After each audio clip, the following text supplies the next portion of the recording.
Look, so we're explaining how you can take negative equity. If you get a car that you end up getting with a big discount, you can bring the negative equity over. And this Ionic deal, when this person shared it with me that they got a couple days ago, they got a $49,000 vehicle for $325 a month using these systems, using what you're going to learn. But here's the thing. Let's say she had $7,000 of negative equity now. She could literally take that 7,000 into this 2-year lease. That her payment's only going to go up $291. There'll be some tax there, so let's just say it'll go up another $310, and we add that to our first 300. So her payment's 610. Normally, getting a $49,000 car, bringing 7,000 of negative equity over does not equal a $600 payment. That's a $1,100 payment. That's a $1,200 payment. But if you get the right car where you can get tons of money off, and right now leasing some of these electric cars, as long as you know how to get these $15,000, $20,000 discounts off of them and lease them, this is a brilliant way to get out of negative equity, because once these electric car rebates and these electric car discounts go away, the market's very soft on these cars. Once they go away, we're not going to be able to move negative equity over to these leases and make it make sense the way it's making sense now.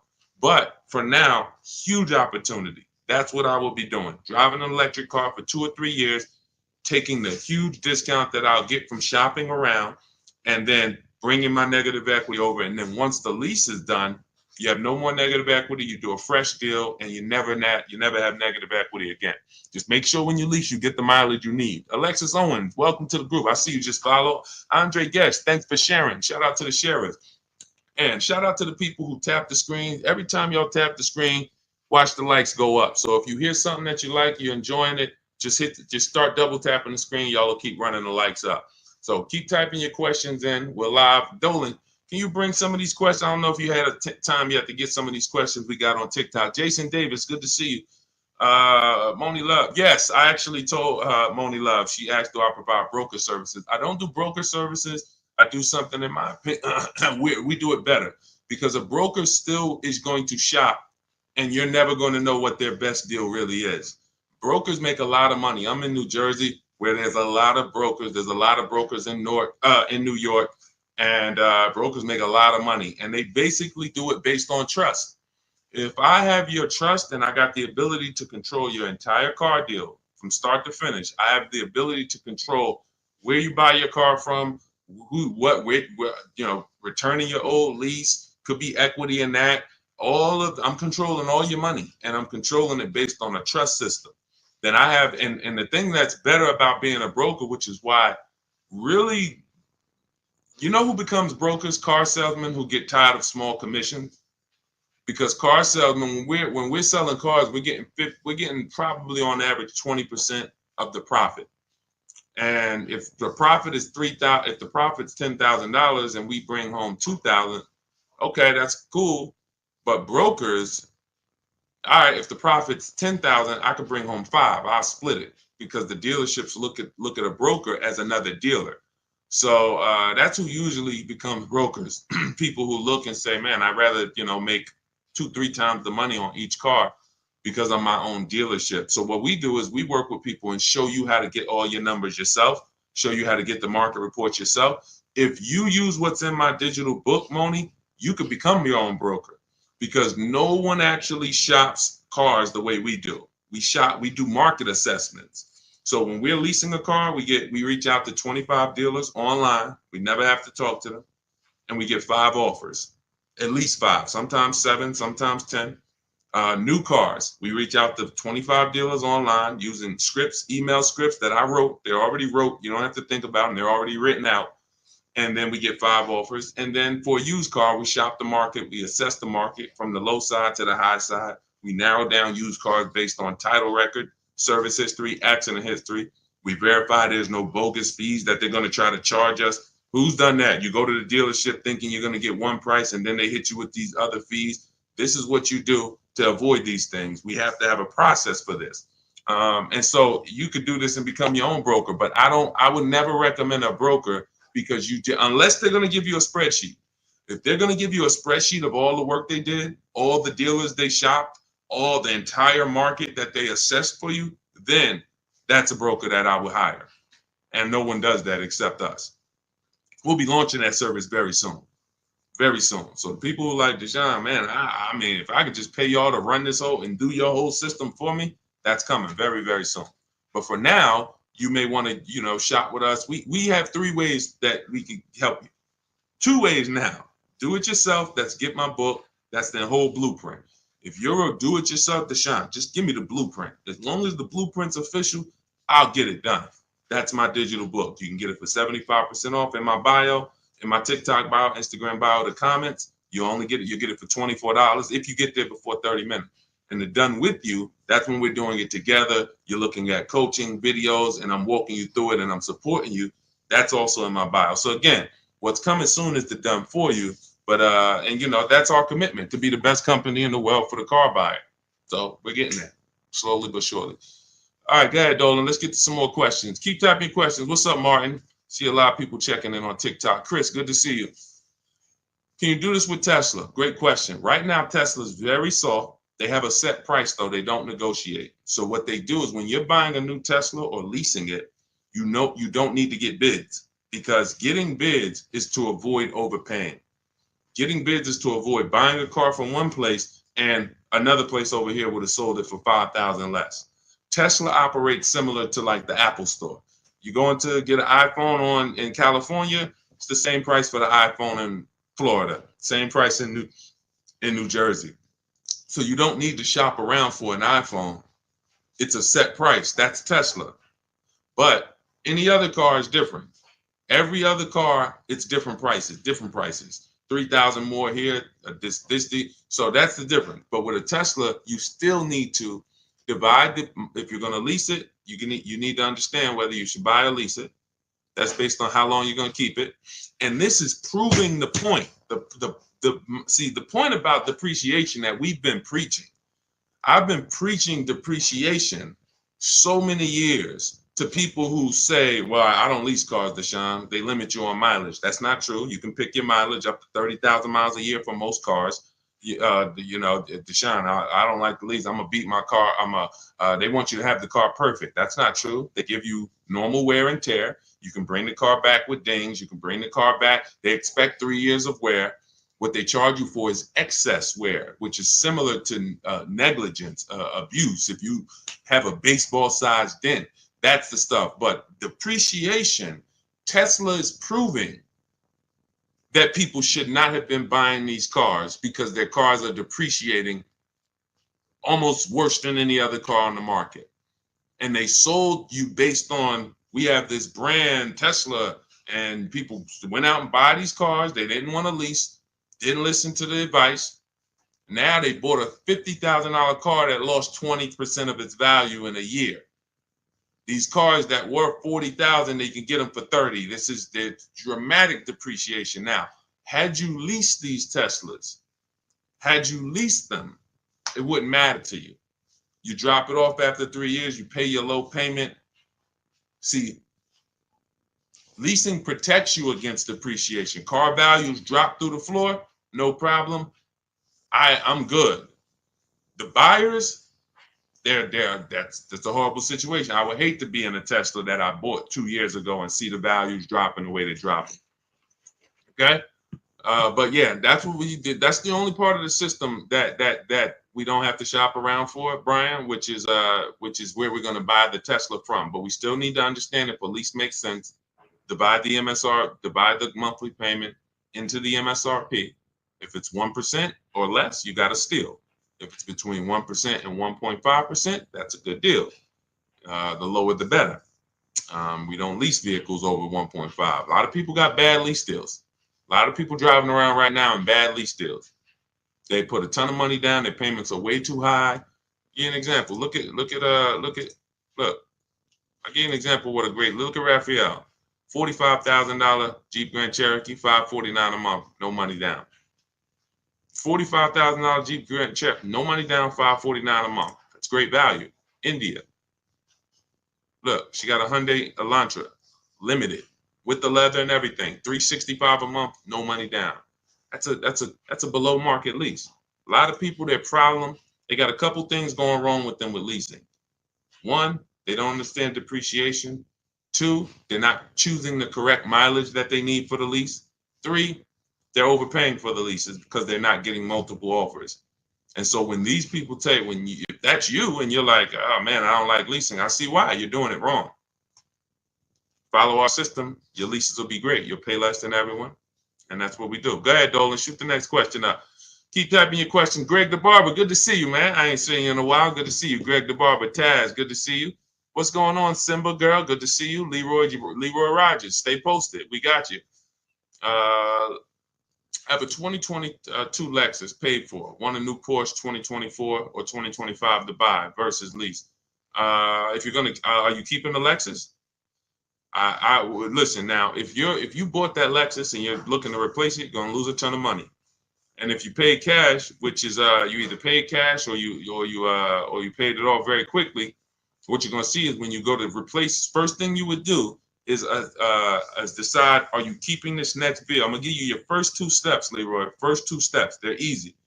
How many years are you gonna keep the next vehicle? Is it less than 8? Then we should be shopping for a below market lease on the Porsche. That's very simple. Are we going to keep the Porsche more than 8 years? Then we can buy it, because we're going to avoid all depreciation with a long-term buy. If I got a Porsche outside and I kept it for 8, 9, 10 years, at least 8, then that's okay. Even if I overpaid for it, which I don't want you to overpay. If you really listen to me, then not only will you win with depreciation, but you'll pay less money for a Porsche than anyone else. I helped somebody get a Porsche Macan. He got 10, 15 grand off. He got so much money off, he didn't even understand the numbers. He just said, I had to get like 10 to 15 grand off of this because he had shopped it his way and he saw the numbers were so much higher. And then he met me, he used our system, and the price dropped by like 200, 300, close to 200, 300 a month. And he was like, I had to save like another 10, 15 grand off of this. I'm like, yeah, that sounds right. So that's the first question. You're going to keep it for 8 years. If you're going to keep it for 8 years, then we buy the Porsche. And what you would do is you would now assess the value of the Lexus. If you're going to sell it, you're going to go to CarMax, Driveway, Carvana, KBB Instant Cash Offer, AutoNation, and Car Gurus. Again, I'm going to write that down. These are the companies we sell our cars to that we get bids from. We don't trade cars. We do not trade cars. The only people that have to trade cars are people with negative equity. That's why we want you to come out of negative equity. We don't trade cars. We sell our cars. And in fact, when you trade your car, you think you're trading it, you're actually selling it. That's why it's on that contract. It's on that buyer's order is, I'm selling you my old car for this amount. So we get bids, six companies, Carvana, Kelly's Blue Book Instant Cash Offer, and this takes 20 minutes. So if you're committed to your money, you're going to do this. It doesn't matter if it's that's why, look, unlearn. It doesn't matter if this is a new process. Deshaun, I never did it like this. Okay, then keep losing money then. These are your 6 companies: Carvana, KBB Instant Cash Offer, AutoNation, CarMax, Driveway, Car Guru, Sell My Car. That's step 2 in my book. So what we just went over with Leroy was the first 2 steps. One is deciding if we're going to buy or lease. How do we do that? We find out, are we keeping our car more than 8 years? If yes, we're going to buy it. Are we keeping it less than 8 years? We're going to shop for a below market lease. That's how we're going to beat depreciation. Now, once that's decided, we move on to our equity assessment. And that's what he's about to do. Go to those 6 companies, get the offers. Greg the Barber, I can't get my wife to understand leasing is better than buying because we trade cars every 2 years. Just bring her on here and show her the numbers. Just show her the numbers. Show her what a below market lease looks like. Look, Rosalie, she gets a $60,000 vehicle, $592 a month. $60,000 QX. That vehicle is $1,300 a month to buy. Let's continue. Teddy, $73,000 BMW. $856 a month. Now these are below market leases. If your wife is looking at commercials and saying, oh, they want us to bring $3,000 down, all of these deals are no money down leases. You got to understand something. What you see on commercials are never going to be deals. A deal is when a dealer doesn't want to make it, but they have to. They decide, I have to make it. I need the number, whatever. That's a deal. A deal is not a commercial that's seen by 10,000 people that come on in and get these prices. So look at Zafrina, $65,000 vehicle, $579 a month. So below market leases, how do you get them? Multiple offers. I have the best system, in my opinion, and a lot of people's opinion, for doing this because we do it from home. The Cars from Home system is the best system for getting multiple offers from home. So you can get your book. My new digital book is called Cars from Home, 7 Steps to Saving Time, Money, and Avoiding Dealerships. And you'll have the entire blueprint on getting below market leases, purchases, new cars, used cars. And you can get it for 75% off as part of my welcome offer. It's normally a $97 book. It's worth every penny. You can Google it. You can see it's 5-star rated. But as part of my welcome offer, you can get it for 75% off for 30 minutes only. In my TikTok bio, my Instagram bio, the Facebook comments, or the YouTube comments. But you got to get there before 30 minutes is up. It's numbers.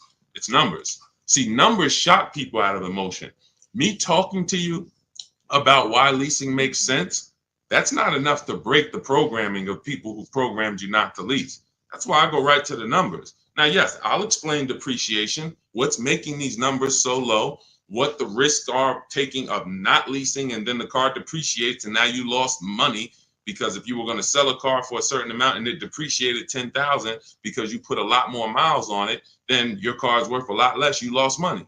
So I could talk to you about that, but bigger than anything is, hey, let me show you these lease payments on below market leases. That's what got me. When I was in GM, my manager said, hey, D, you want to, I was like, hey, I need a car. He was like, hey, you know anything about leasing? I was already selling cars and I really didn't understand leasing. And he helped me at 22 years old get my first lease. It was a $20,000 car, $256 a month. I had friends that had brand new cars. They were paying double.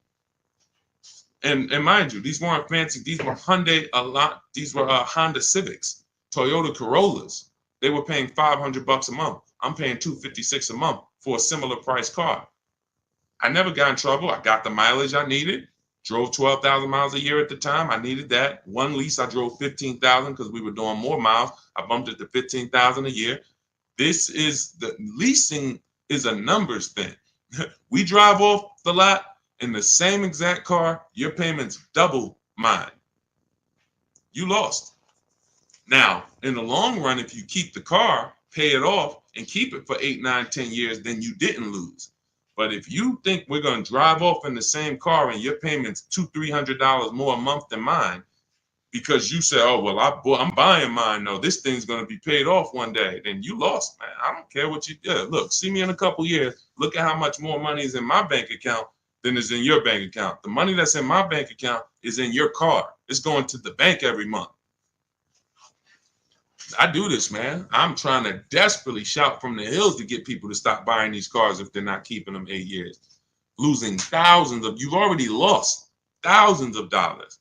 Thousands, you've already lost. Once you come over to understand this, you'll realize that I should have been doing this 10, 15, 20 years ago. I'm paying off my cars, flipping them, paying them off, flipping them, buying them, not even paying them off, flipping them. I'm trying to flip cars. I'm trying to flip depreciating assets in the short term. So many reasons why this doesn't work. I could kill this all day long. But again, it comes down to the numbers. Below market lease deals, there's no comparison.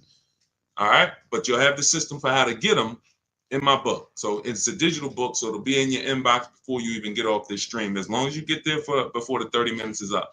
Go ahead, Dolan. Shoot the next question in. Keep typing, y'all. We'll get through as many as we can.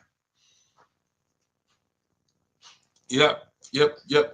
Energy guy for life. I have a car bought, but I owe more than it's worth. How do I get out? We talked about that. That's actually what we started the show with. So what I would do is I would go to either YouTube, Facebook, and rewind it, watch the beginning, because we started talking about the first question we got was about negative equity. So we spent time talking about how you need to maximize your value, get offers. I don't want to go over it again because there are people on here who is anybody who needs to hear about negative equity? Type of 1 if you need to hear about negative equity. We might hit on it again.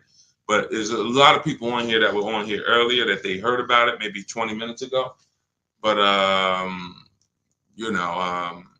we'll see. Let's if a lot of people end up saying they want the question, then we'll come back. But again, I don't like to spend 10 minutes or 7 minutes answering a question and then another 20 minutes down the road I answer the same question.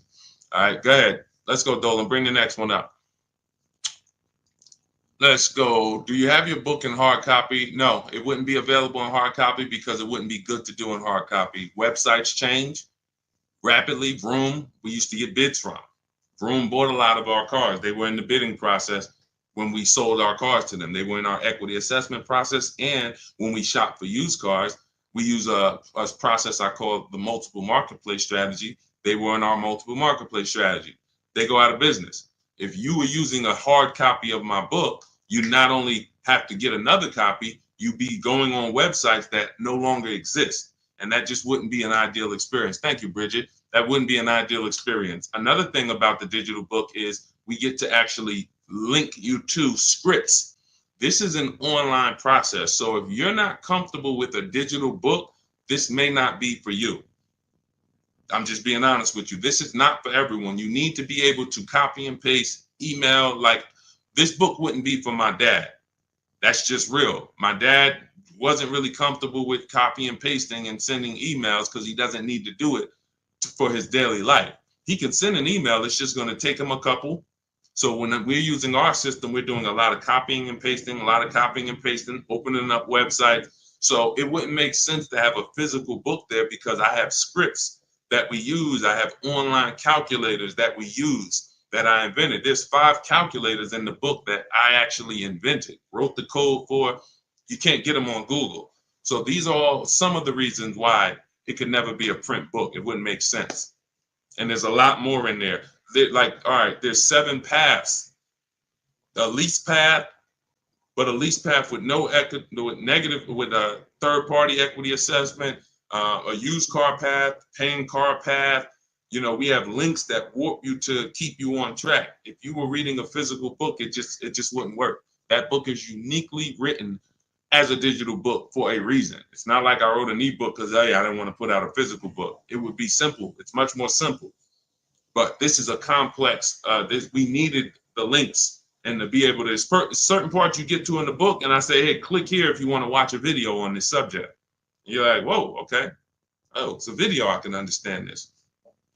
Couldn't do that with a physical book. So if you want to get your copy of Car From Home, my new digital book, you can get it for 75% off as part of my welcome offer in my TikTok bio, my Instagram bio, the YouTube comments, or the Facebook comments. It's normally $97, worth every penny, but it's part of my welcome offer. You get there before 30 minutes. You got 30 minutes to get the 75% off. You get yours for $24.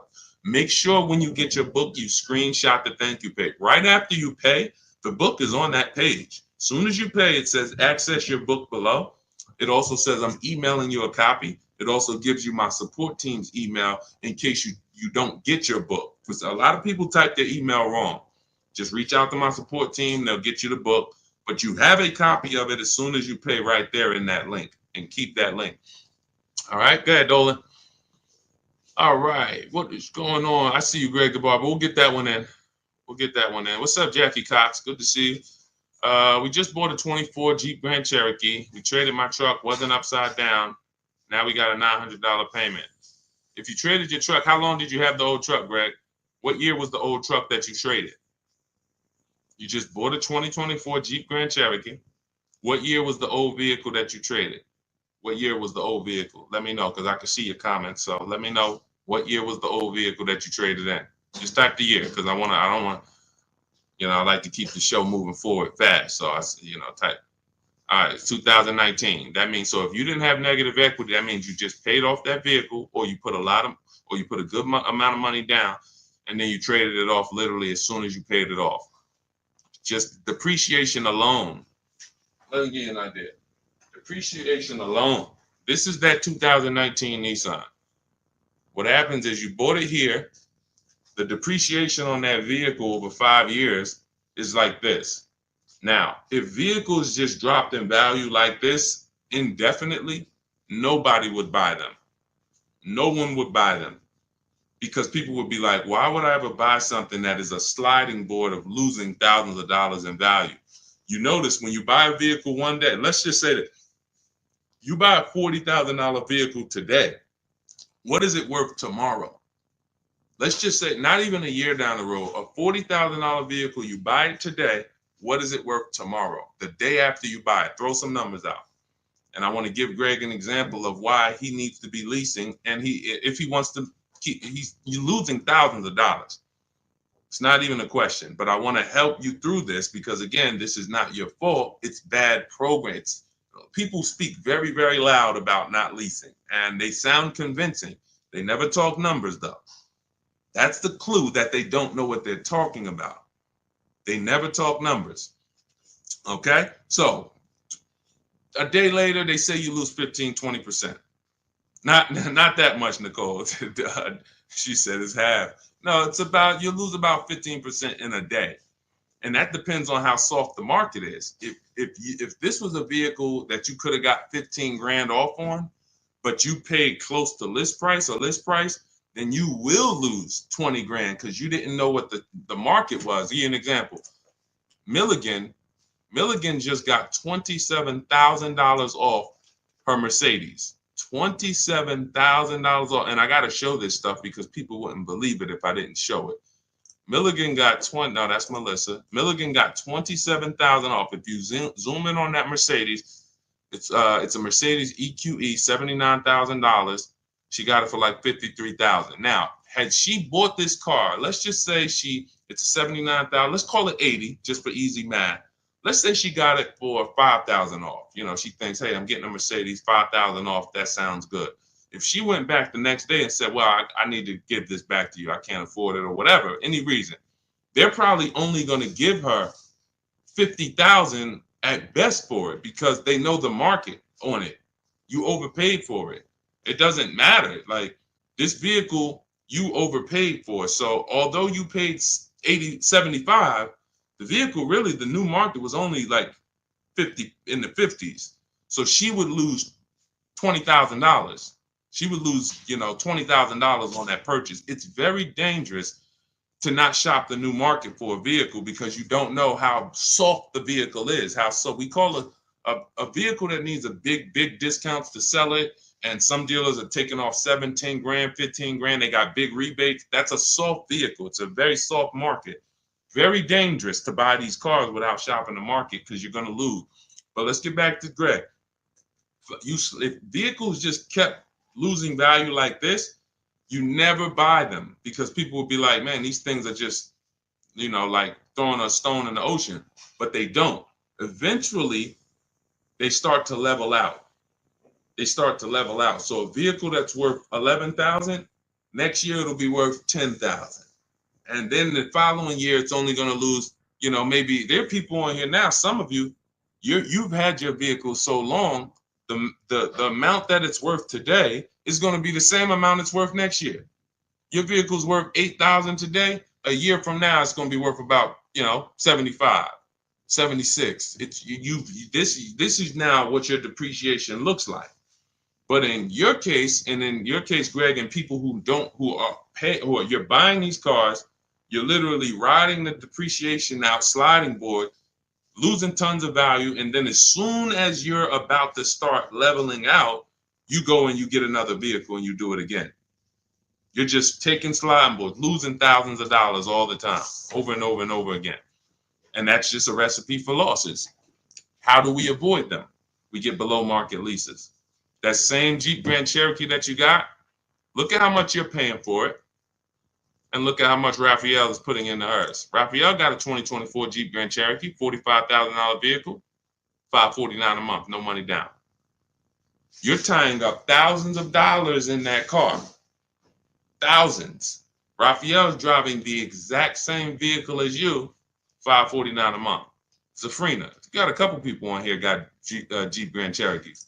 Zafrina has a $65,000 when she got the electric version, 2024. She's paying $579 a month. You bought this car, 65 grand. If you put no money down, you're paying $1,100-1,200 a month. Actually, no, that's more like $1,300 a month. Depends on what, even with a big discount, $1,100 a month, 5 years. These are huge payments compared to what Raphael and Zafrina are paying. And you might say, well, my payment's lower. Only way your payment's lower is you gave them a lot of money up front. You gave them 10 grand, or you gave them your trade. I didn't put any money down, but I did trade in my vehicle. Your trade was worth 10 grand. So it's just replace the trade in with cash. This is real money that could be in your bank account. And I'm gonna tell you something before we move to the next question. Let me tell you something. I would look. Melissa learned.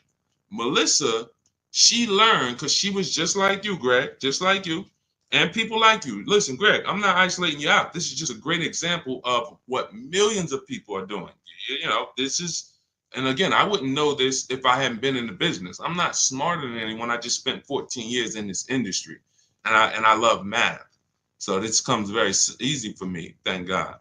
But you look at Melissa. Melissa, once you find out that you should be leasing, instead of trading these cars and selling them and putting all this money and keeping your equity in your vehicles, you should be selling your vehicle, putting the equity in your bank account, and then moving forward. Why can't I find Melissa's deal? Hold on. Here we go. So Melissa, she says to Sean, I learned about leasing. I'm not buying anymore. She replaces her 2018 Kia Sorento. She got her bids. Her highest bid was from Carvana, 12 grand. 12 grand. So she normally would take most, if not all of that money and just roll it over to her next car. She ends up getting her Honda. She gets her Honda lease. She gets a 15,000 mile a year lease. Well, we shot with 12. So she ends up getting it for about $575 a month. She got a Honda. Hold on, I'm trying to read this fast. She got a Honda Pilot EXL. That's probably it's probably a $45,000 vehicle, maybe 48. She got it for $575 a month. And look, nothing out of pocket. And look, she put the $12,000 in her bank account. So now her car payment is low, not high like it was when she was buying the Kia. And she literally pulled all that money that she used to keep in her cars, rolling them over. She pulled it out, put it in her bank account. Imagine selling your car and actually putting the equity in your bank and still leaving in a brand new car with under your budget. That's what happens when you move from buying as a short-term buyer, not keeping 8 years, into leasing. It'll change your world. And again, only thing you're going to say is, man, I should have been doing this years ago. I should have been doing this a lot. You know, we don't even get to harping on the money you lost. Do you think prices will continue to drop on vehicles? I do. We always get deals.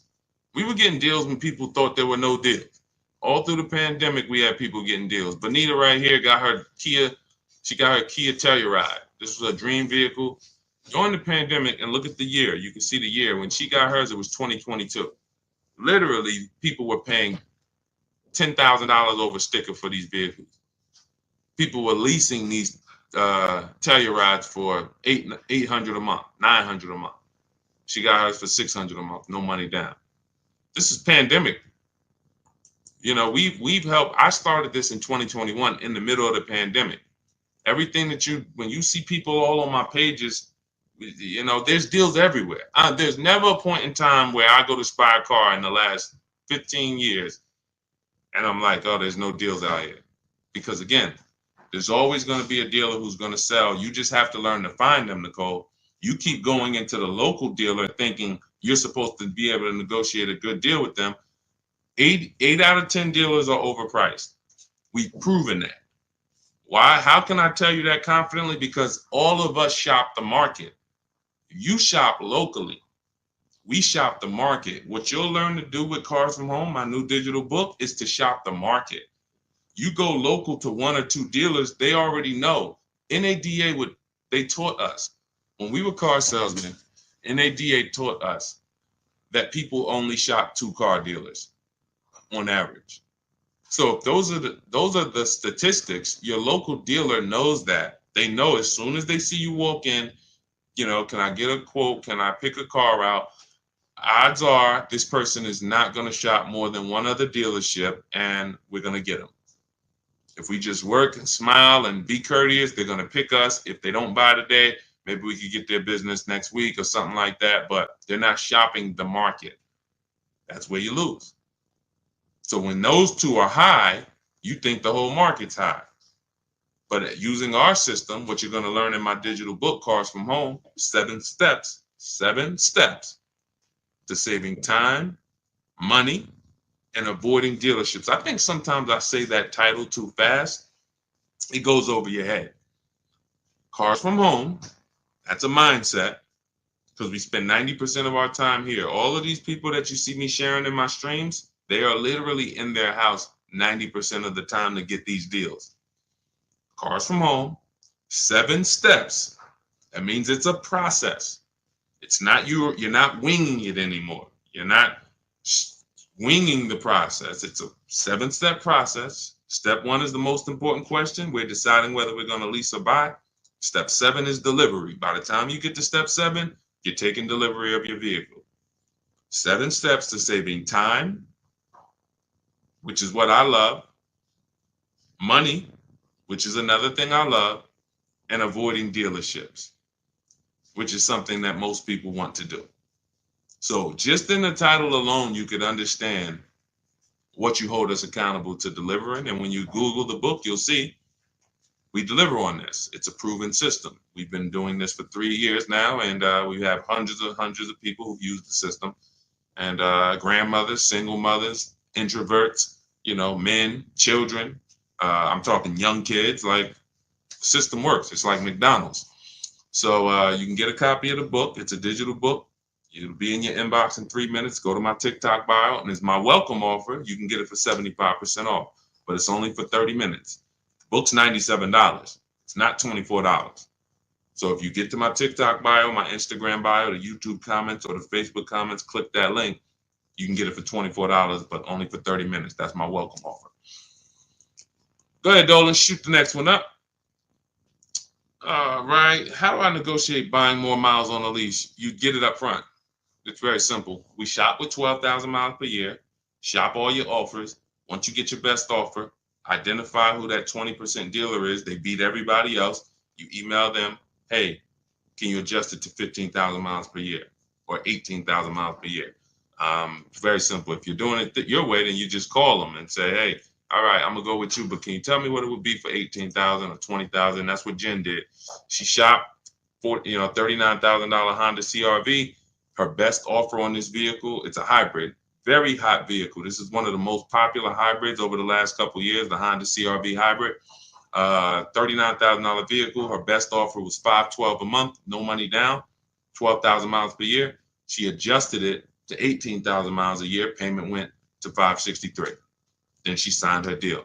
So $512 a month, bumped it up to $563. So for $50 more, she's driving as much as she needs, 18,000 miles a year. She's going to bring this vehicle back to them in 3 years. It's going to have roughly 54,000 miles on it. She's going to get something else. That's how you get your miles. It's built in. You're customizing your lease. In the beginning, we customize our leases. The dealers are giving you what you ask them for. You say, work me out a lease deal. All right, I'll do it. Give me a lease quote. I'll do it. In my book, we have a template. This is how you give me your lease quote. 12,000 miles per year, first month's payment only, taxes and fees in the payment. This is what I do for a living. Some of you can't even get deals because you don't realize you're trying to shop online and you don't realize the reason you can't get your prices is because you're not giving dealers what they need to actually even give you the prices. Dealers need to know your zip code to factor in the taxes. But you like, oh, why are they asking for this? Dealers need to know what you do for a living. See if you qualify for any rebates. Dealers need to know what you look, when your deadline is. That's why we have templates that you fill in, email them. Because as a former car salesman, I know what dealers need to give you quotes. That's why it's written out for you. But again, if you want to do it your way, call around and just I would only speak to sales managers. I would only speak to sales managers. If you want to do it your way, I don't care how you get multiple offers. I just know my way is easier because you don't have to talk to people. If you have to talk to people, then you need to be a good talker and you need to know what you're going to say. My way, you don't need to know what you're going to say. I'm telling you what you're going to type. Go ahead, Dolan. Do you think the banks will ever get rid of the points that they pay to dealerships?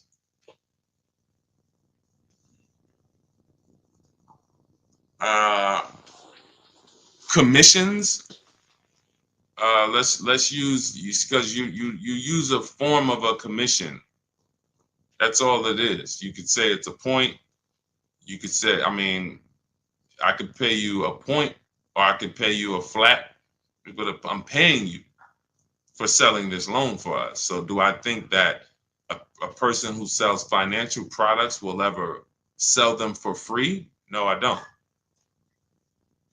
No.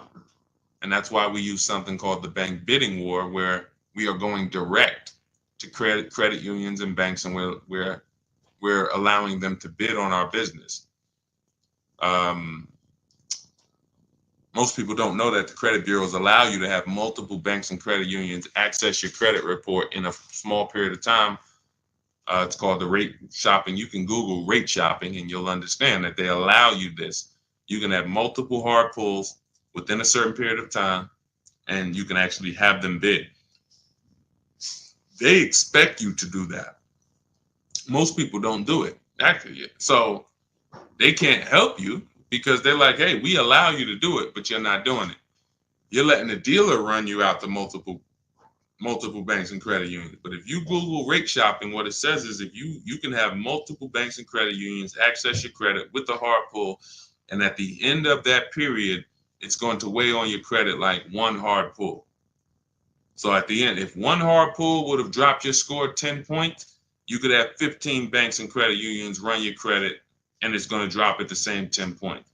But the difference is one strategy, you overpay for your loan, overpay for your interest, have no price assurance, no price guarantee that you got a good interest rate, and you have the same 10 points on your credit that you hit with the hard pull. The other strategy, you have the best rate, lowest rate in the market. You guarantee it because you have 15 people access your credit and make bids and make offers, and it's the same 10 points hard pull. This is called the bank bidding war. We created this. You can actually, again, when you get my book, I haven't combined this into the book, but when you get the book, you actually get the bank bidding war blueprint for those of you who are going to be financing and getting a loan. So this is everything we talked about in this stream is in my new digital book, Cars from Home, 7 Steps to Saving Time, Money, and Avoiding Dealerships.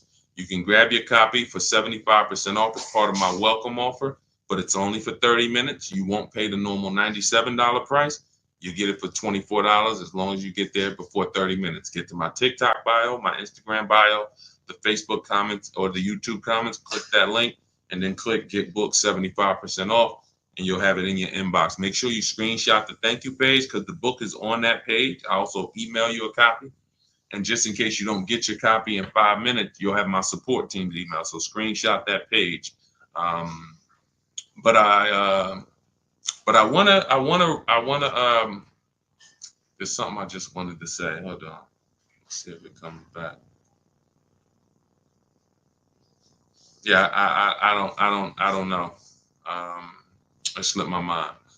But listen, this is the. I mean, I take this serious, and the only people who really win, everyone who I showed you, and we could spend. Maybe I'll do it one day. I might spend one stream and just spend an hour just going over 50, 60, 70 people's deals that have used our system.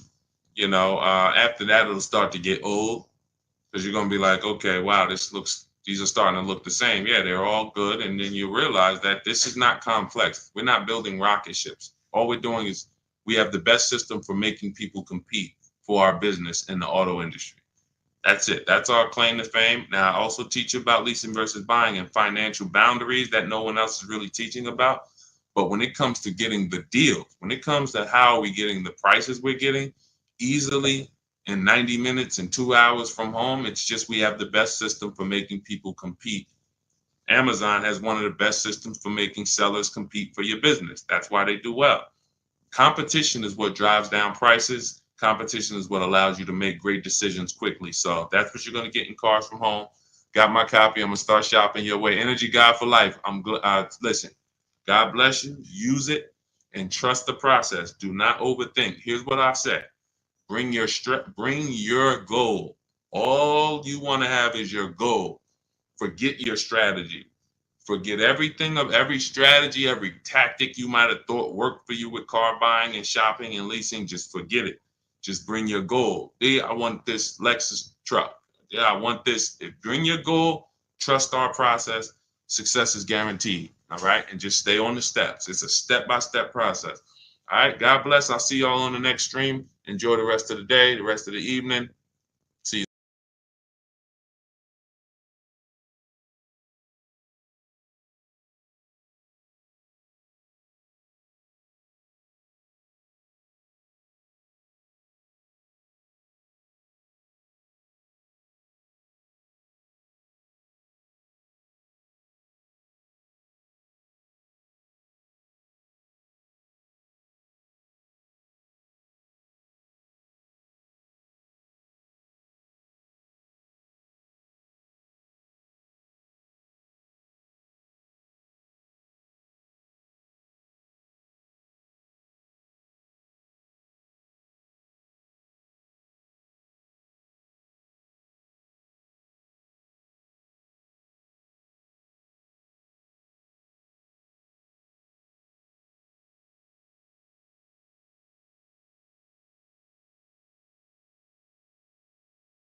All right, we are live for car shopping questions and answers. All we do here is focus on insider strategies. My name is Deshaun, the Auto Advisor. That's what I'm known as. I spent 14 years in the car business. If this is your first time on a stream with me, can you type the number 1? I always like to shout out the first time people who've never been here. Type the number 1 if this is your first time. First time ever being on one of our streams. Miss Nikki, shout out to you. First time. User 130. I'll butcher your name. Welcome. Kenty, I see you. Welcome. Emily, first time. Welcome. Mike, welcome. Welcome to the new people who've never been here. If you've been here with us before and you know some of the stuff we teach, and you've either just learned it or you benefited from it, you already got cars, just type welcome to the first timers. We're a family here. We've been doing this on TikTok and these other platforms for about 3 years now. We've helped thousands of people pay less than everyone else for cars. And we got people all around, collectively right now, we got 2.3 million followers. And all I'm known for is I don't tell jokes. I don't dance. All we do, people know me for helping them save money on cars. That's all I'm known for. So welcome to the people who are first timers. And, Dolan, you can bring on that first question. We got to just keep typing your question because after a while we get so many people on. If you don't get your questions in now, you're probably not going to get it answered. And I'm just being honest because there's more people come on when now we're on Instagram now live. We're on YouTube live. We're on Facebook live. So once these questions start coming in from all these platforms, you're going to have a harder time getting your questions answered. So type them now. Okay, can you explain why someone would pay over sticker price? There's only 3 prices that you can pay for any vehicle, Carla. Market value, above market value, or below market value. Above market value is reserved for the people with no strategy. There are people who just do not have a car buying strategy at all. They would rather get it over with. That's their strategy, get it over with. And they'll close their eyes and sign. They might say no one time, and then they're going to say, all right, I'll take it. And those people pay above market value. They don't have any strategy. That's reserved for them. Market value. That's reserved for the people who negotiate.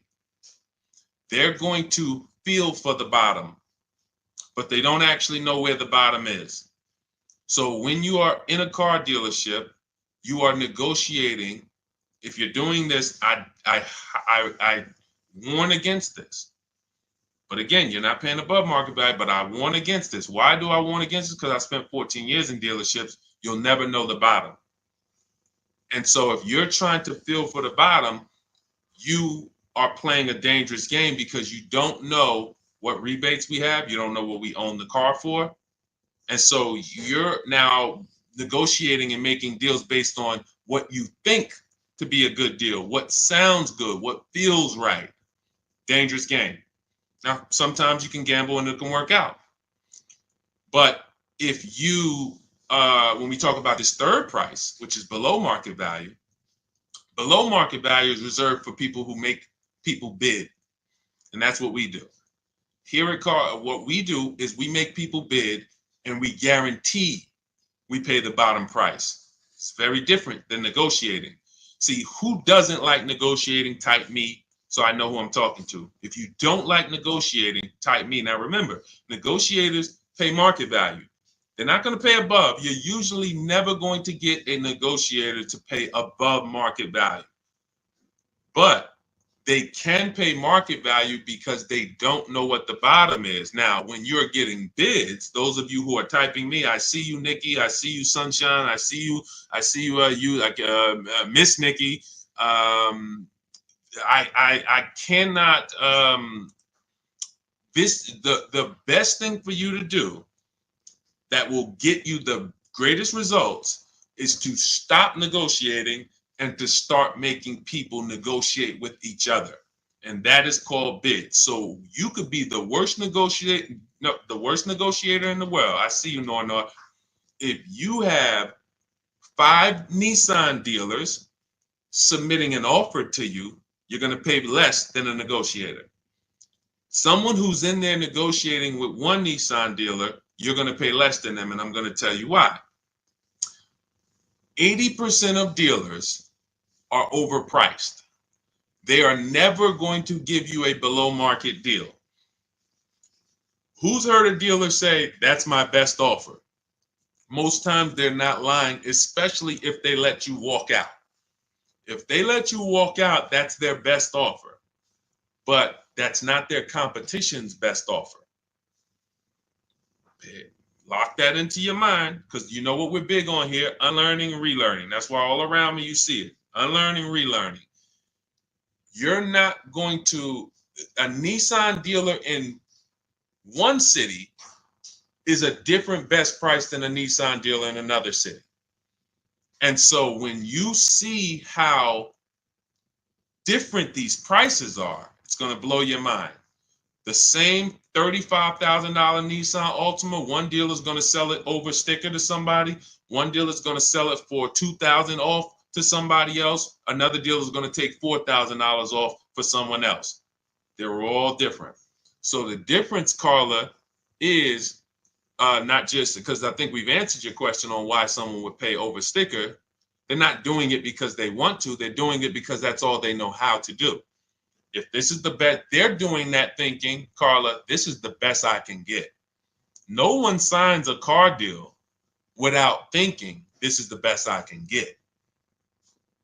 You get what I'm saying? So if they're signing it in their mind, I can't do any better than this. And most times they're right. With no strategy, they're not will. This is what it is. We had tons of people during the pandemic paying over sticker for cars. And we all around, while the people we were working with were paying list price and getting discounts still. Felicia came in, she got a BMW in January 2022. This is still heavy pandemic. She got a $1,900 discount on her BMW.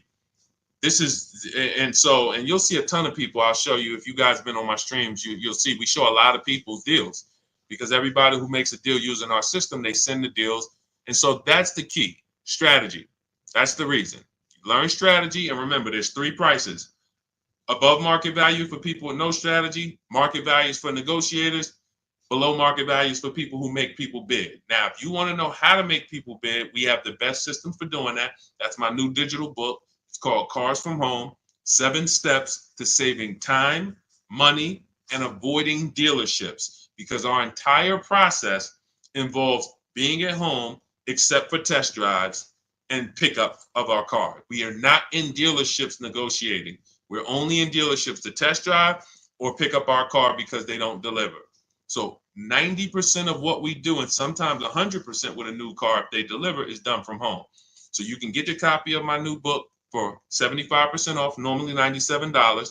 And then you'll have the 7-step process for what we do. You won't pay $97 if you get there to my bio before that's my welcome offer. Some of you have been on here, you've seen my welcome offer, books $97, but you can get yours for $24 in my bio, in my Instagram bio, my TikTok bio, the YouTube comments, or the Facebook comments, and you'll see. But that's what I'm known for. I'm known for helping people step out of negotiating and come into making people bid. It's a different world. Okay? Go ahead, Dolan. We got a lot more questions coming in, so let me try to speed through a lot more of these. Go ahead.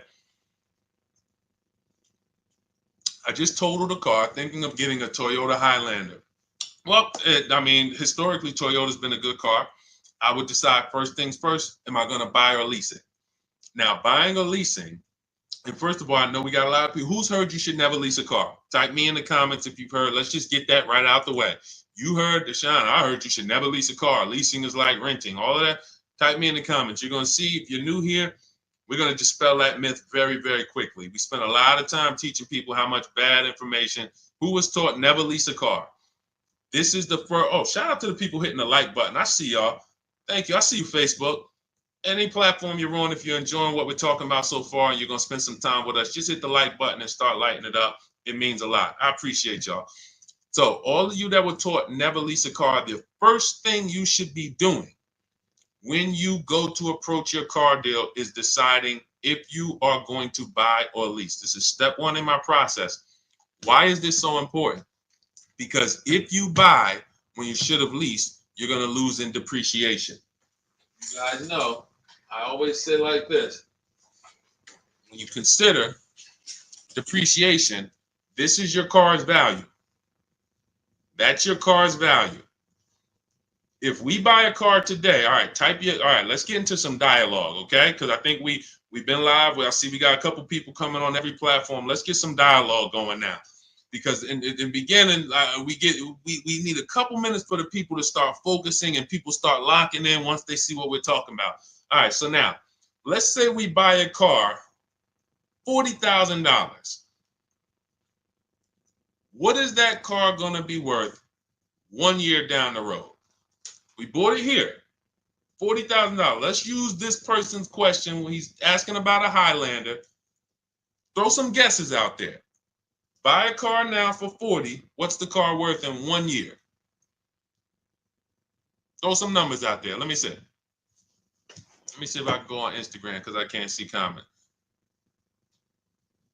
Let's go dialogue. Throw some numbers out there. Come on. This is an active show. Like, we're talking numbers here. So we talk. This ain't the show you just watch and sit down and be like, oh, okay, yeah.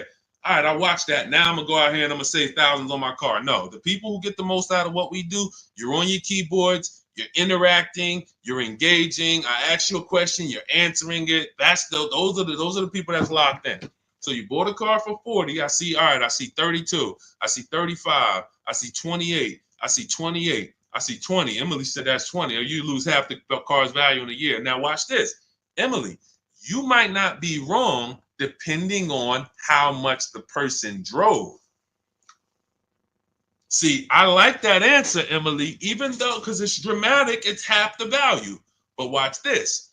Could a car that we bought for 40, if we put 100,000 miles on it in 1 year, could it be worth 20 a year later?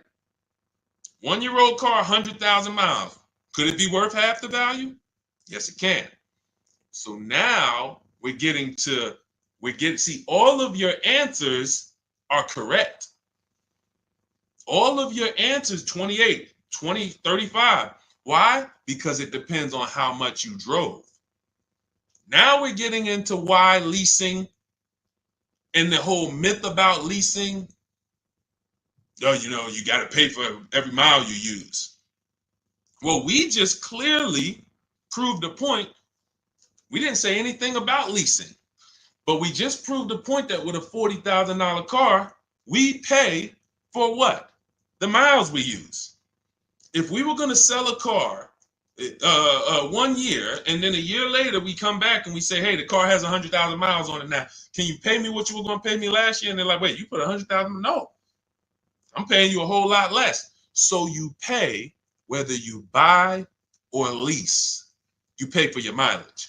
So that is the first indicator of, all right, well, that means a lot of this stuff people have been saying about leasing doesn't quite make sense based on that so far. We're not even done yet. We're not even done. Now that we know we pay for our miles, whether we buy or lease, let's talk about when it makes sense to buy and when it makes sense to lease. So no matter what, when you drive your car, you're losing value like this. Brand new car, you're losing value like this. You're losing thousands. You threw out answers, you're going to lose $5,000 the first year, second grand. You're going to lose thousands of dollars. But the longer you keep the vehicle, the more this depreciation starts to do this. This is the reward stage. In my book, I teach us about something called the reward stage. Unfortunately, a lot of owners never get to the reward stage. The reward stage is a paid-off vehicle that's no longer depreciating fast. This is a vehicle, who has a vehicle outside their house right now that you've had for at least 8 years? Let me know. At least 8 years. And matter of fact, type the number of years you've had the vehicle. That's even better. Let me know the number of years. Sean, 10 years, 8 years, 12 years, 13 years. This is all a let. See, if I was doing a college course on leasing versus buying, this is exactly how we would be rolling it out. What you're getting right now would be my equivalent to a college course on helping people understand leasing versus buying very clearly. All right, 11 years you've had it. All right, 8 years. And I'm talking more than 8 years. So I see somebody type 6. More than 8 years, let me know. Not a lot of long-term people. This is a clue. Not a lot of long-term people. Now let me show you this. Now you saw the goal was to get here. We got a lot of people that are buying their vehicles, but they're not getting here.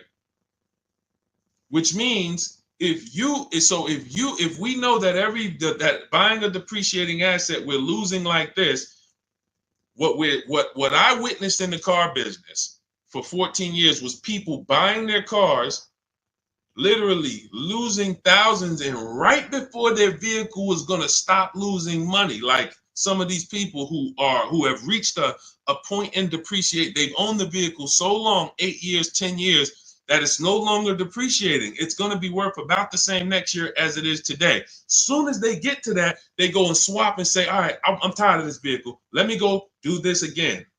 And they start the whole thing over again.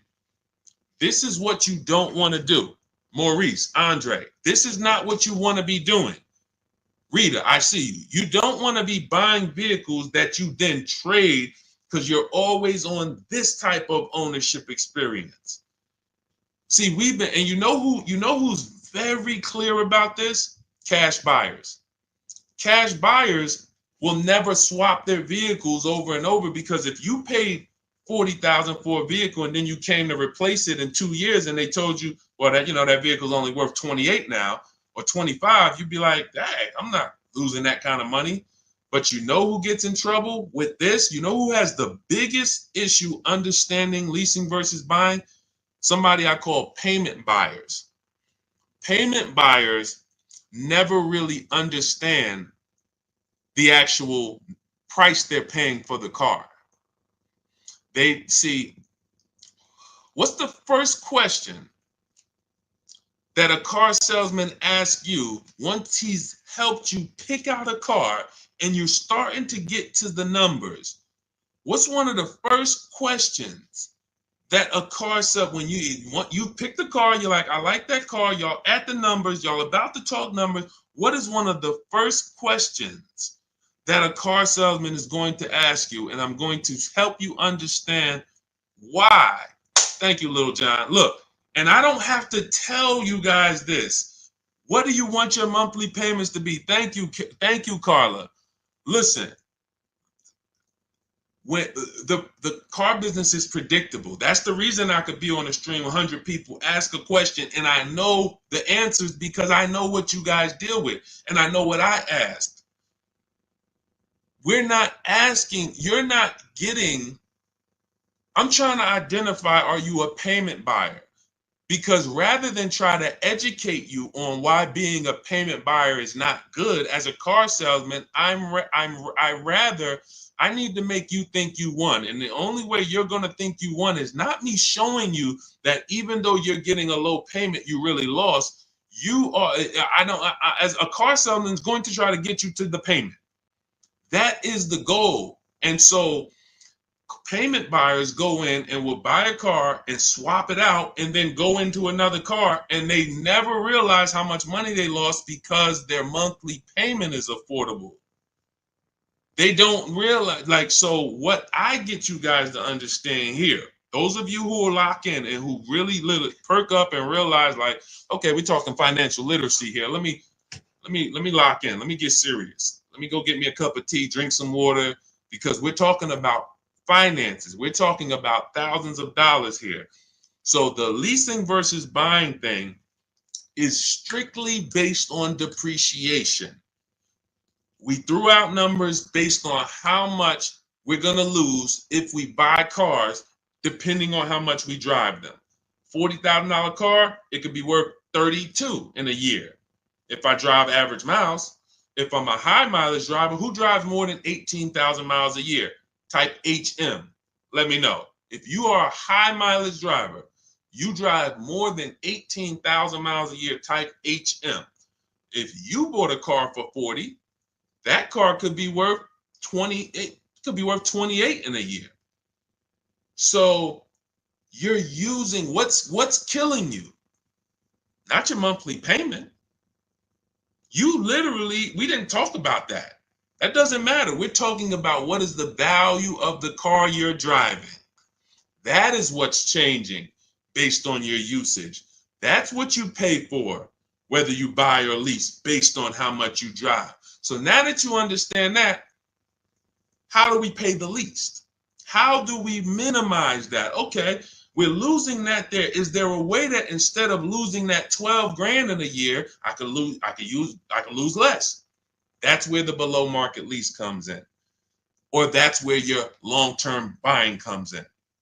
In the short term, buying a depreciating asset, you can't win. There's no way you're going to change this. You could think you're buying a car that doesn't depreciate that much. Okay, you want to gamble? Market conditions? Who saw what happened with the electric car owners? Who's witnessing what's happening with the electric car owners, the people who buy them? The electric car market's so volatile right now, people were paying, they got to give them away. They're doing 15 grand off. Look, some of our biggest discounts for our people who listen to us are coming from electric cars. Milligan got $27,000. Look, if you're on Facebook, YouTube, or Instagram, you can see this. Milligan got $27,000 off. Wait, no, that's Melissa's deal. Hold on, we got a lot of deals to show. She bought a $79,000 Mercedes. She got it for $51,000. It's a Mercedes EQE, electric Mercedes. Beautiful. You see these new electric Mercedes? They're gorgeous. They look like beautiful machines on wheels. She got $27,000 off. Sean, he got an F-150 Lightning, $73,000 vehicle. He got $21,000 off of it. That's the brand new market. That means the new market on these electric cars is very soft. They have to discount them. So when you get 5 grand off, 10 grand off electric car, you could be leaving huge money on the table. But the point I'm trying to make is in the buying, in the short term, you're dealing with the volatility. When we lease in the short term, we don't have the volatility. Let's take a person who leased an electric car.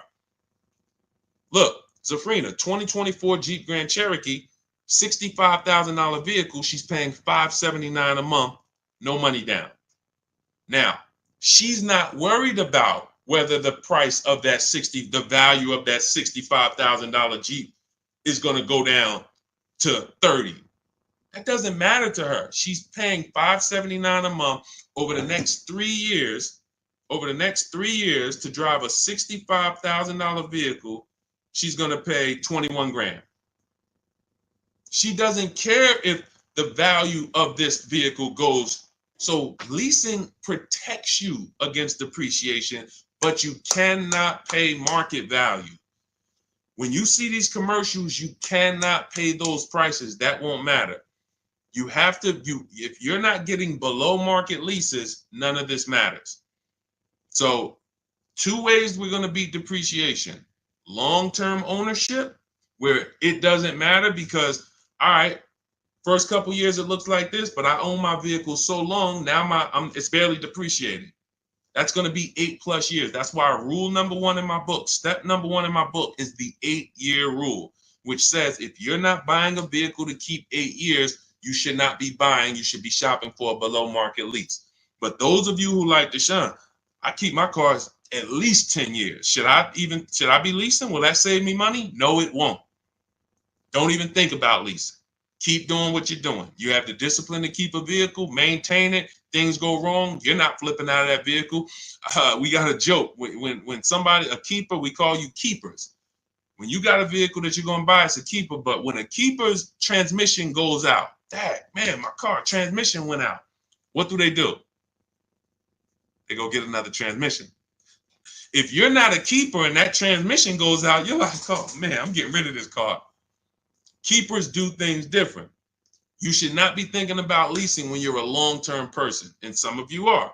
But if you're like Deshaun, I don't even like doing the maintenance. Man, stuff start breaking. I don't like having to go to the mechanic, fix that. I hate that. You should not be buying these cars. You should be shopping for below-market leases.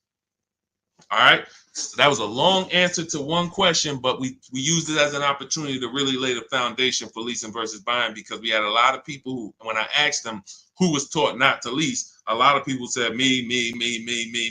So I'm like, all right, we gotta hit on this while these people are locked in. So we'll go deeper on that. Let's go. Let's get to the next question, Dola. Everything I'm teaching is out of my new digital book. It's called Cars from Home: 7 Steps to Saving Time, Money, and Avoiding Dealerships. Let me show that we're already 5-star rated.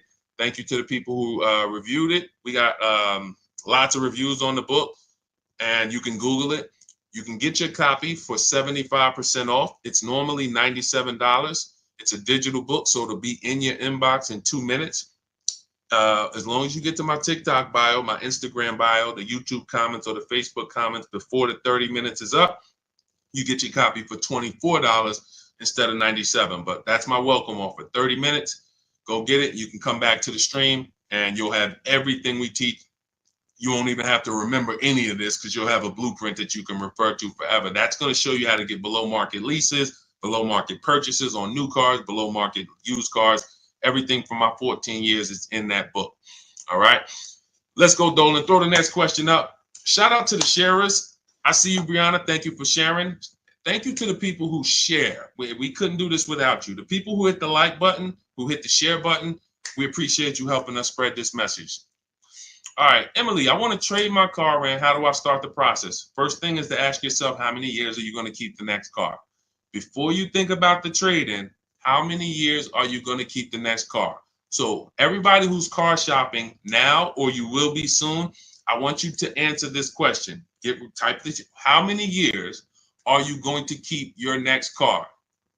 How many years are you going? I want you to get into the habit of, that's the first question. In my book, when you open it up after the introduction, step 1, my book is 7 steps. First step, if you call me on the phone, Deshaun, I need your advice. I want to buy a car. What's my first step to do? How many years are you going to keep the next car? First question. Let's throw it out. All right, Kelly, 2 to 3. Countess, 3 years. Okay.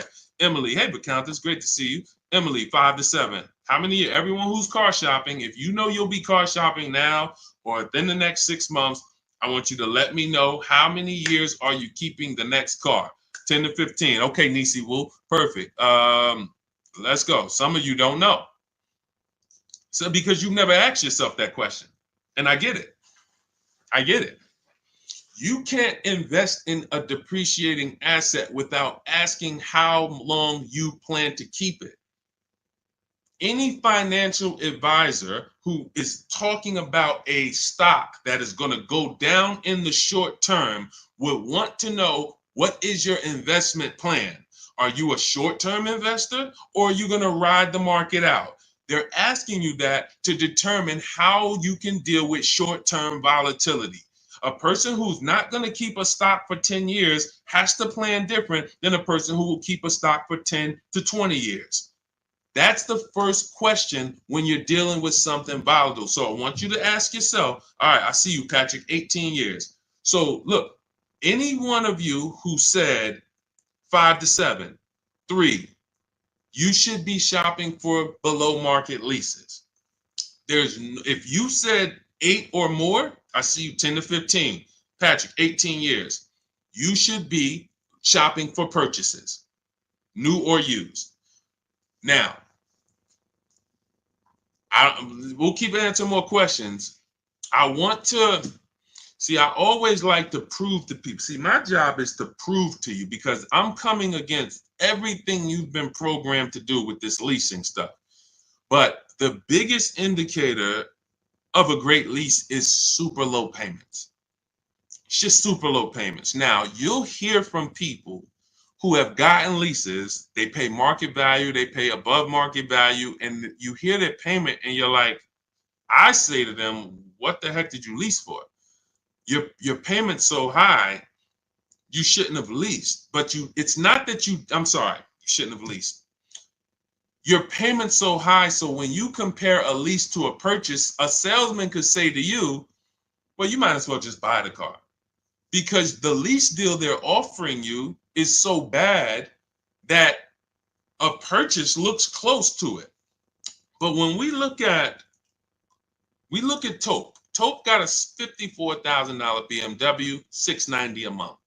That's a 1.26% lease. Her payment is 1.26% of the MSRP with no money down, no taxes, no fees. She gave them $690. She drove off in a $54,000 BMW.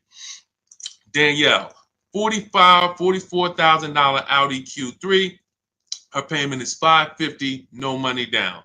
She gave them $550. She drove off in a $44,000 Audi. This is a vehicle that would normally cost, some of you know our rule, financially, every $5,000 is about how much per month on a loan. Every $5,000 is about how much per month on a loan. Let me see how many people are locked in.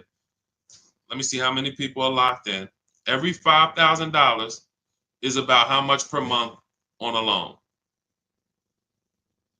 Let's see. Thank you for counting. It's $100. Yes, thank you. So I want you to lock these rules into your head, especially those of you who don't have my book.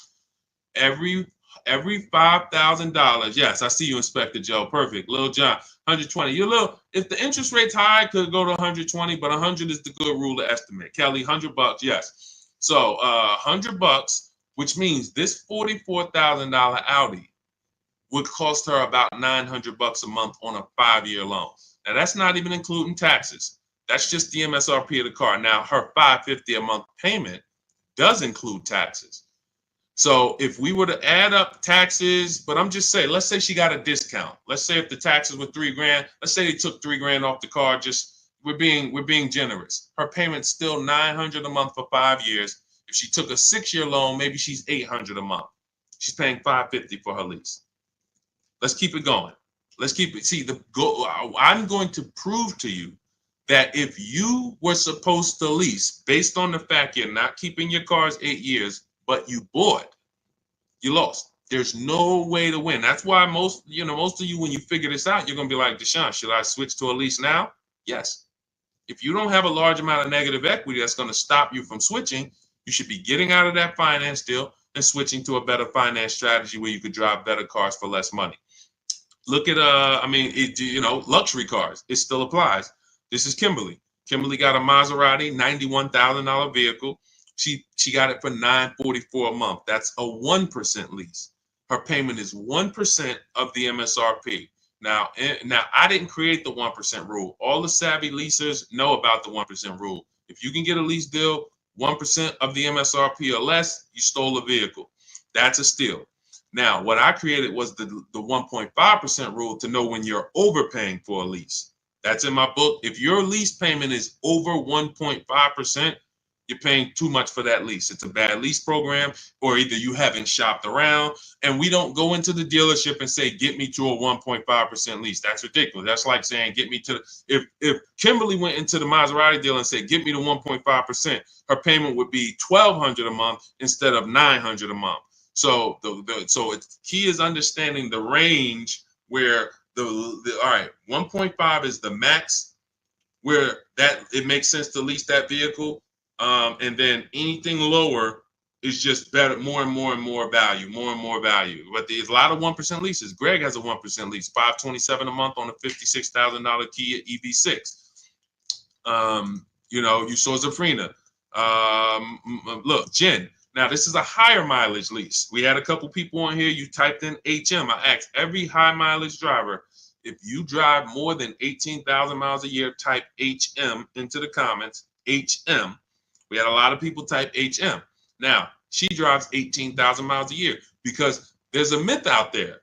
I know all the myths about leasing. Deshaun, I thought you couldn't lease if you drove a lot. Okay. We have leases that you can lease literally most cars up to 30,000 miles per year. I see you, Kelly. So when you look at this, Jen, we always shop our leases with 12,000 miles per year. That's how we get our offers. In my book, I teach you how to connect with 25 dealers online in 20 minutes. Our entire shopping process to get below market leases takes no more than 90 minutes. First timers, though, give yourself 3 hours to work the process and to get bids, new cars, used cars, leases. But when she gets these offers, she gets her $39,000 Honda CR-V hybrid, $512 a month. That's a 1.3% lease. Once she got her best offer, she found a dealer. We use a system. I created a system called the 25 to 5. We connect with 25 dealers to get 5 offers. Because as I said, which you'll see when you use this, 8 out of 10 dealers, 80% are overpriced. There doesn't matter how much you negotiate, they're not going to beat the lowest price. That's just what they do. If they can't make a bunch of money selling the car, they won't sell it. And that's okay. We don't care about the 80%. We just buy from their competition. We find the 20%. So she gets her $512 a month lease, and then she had them adjust it from $512 to 18,000 miles a year, and it's $563. For $40-something, $45 more a month, she goes from driving 12,000 to 18,000. And that is, it's not being a high mileage leaser, unless you have no negotiation, unless you have no shopping strategy, being a high mileage leaser doesn't result in, I'm paying $200-$300 more a month than what I would get. All you're doing is adding a couple more dollars for your high mileage after you've already shopped your best deal, and you can drive as much as you want. Jen can drive her 18,000 miles a year, drop off her Honda after 3 years. If she bought that Honda and drove 18,000 miles, think about how much she'd be depreciating it. In 3 years, she got 56,000 miles. 4 years, she's got 70-something thousand miles. Think about how much that Honda would depreciate in 4 years with 70,000 miles. She's paying $563 a month. She'll drive it for 3 years and go do it again. She's never tying up her money in this vehicle. Not to mention, if she bought that vehicle and did a no money down deal like she did on her lease, $40,000 vehicle, taxes, everything, she's paying $800 a month plus. And she's going to have negative equity because she's depreciating it too much.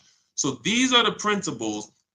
The first step, when you said, how do I start the process, Emily? First step is, how many years am I keeping the car? I call it the most important question. That's why it's first. If your answer is 8 or more, we're shopping for a below market purchase. A below market purchase could be a new car, could be a used car. If your answer is less than 8, I'm shopping for a below market lease. That's how you start the process. Step 1. All right, go ahead, Dolan. Next question. That's why I'm thinking of a 2-year lease. Now, 2-year leases, you only get them if they're advertising them. They don't design leases for 2 years because they want the cars back usually in 3. So 2-year leases usually don't have a good program, no support, bad residual values. They don't want the vehicles coming back in 2. They want them back in 3. So when we reach out to dealers, if there's a great 2-year program, they'll tell us about it. And shout out to y'all. Can y'all keep running those likes up on TikTok?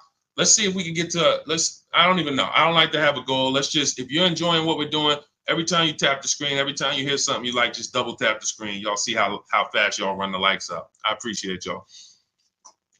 Miss Nikki, when is the best time to buy? Now, that's a great question. Don't fall for marketing. Dealers have convinced you guys, and again, as a former Mercedes salesman, former General Motors salesman, I'm telling you from the inside, they've convinced you that the best time to buy for them is the best time to buy for you. The end of the month, best time to buy for a dealership, because we imagine, we got a lot of people here who, you're professionals, you're in business, and you work in the market. Imagine a business, right, where every single weekend you were going to get a ton of people, almost without even trying, because something had happened where they thought they were somehow going to get something better that you couldn't offer another time. That's just the way it goes. Like, somehow Friday comes, Saturday comes, it's a line. Now, hey, holiday comes, it's a line.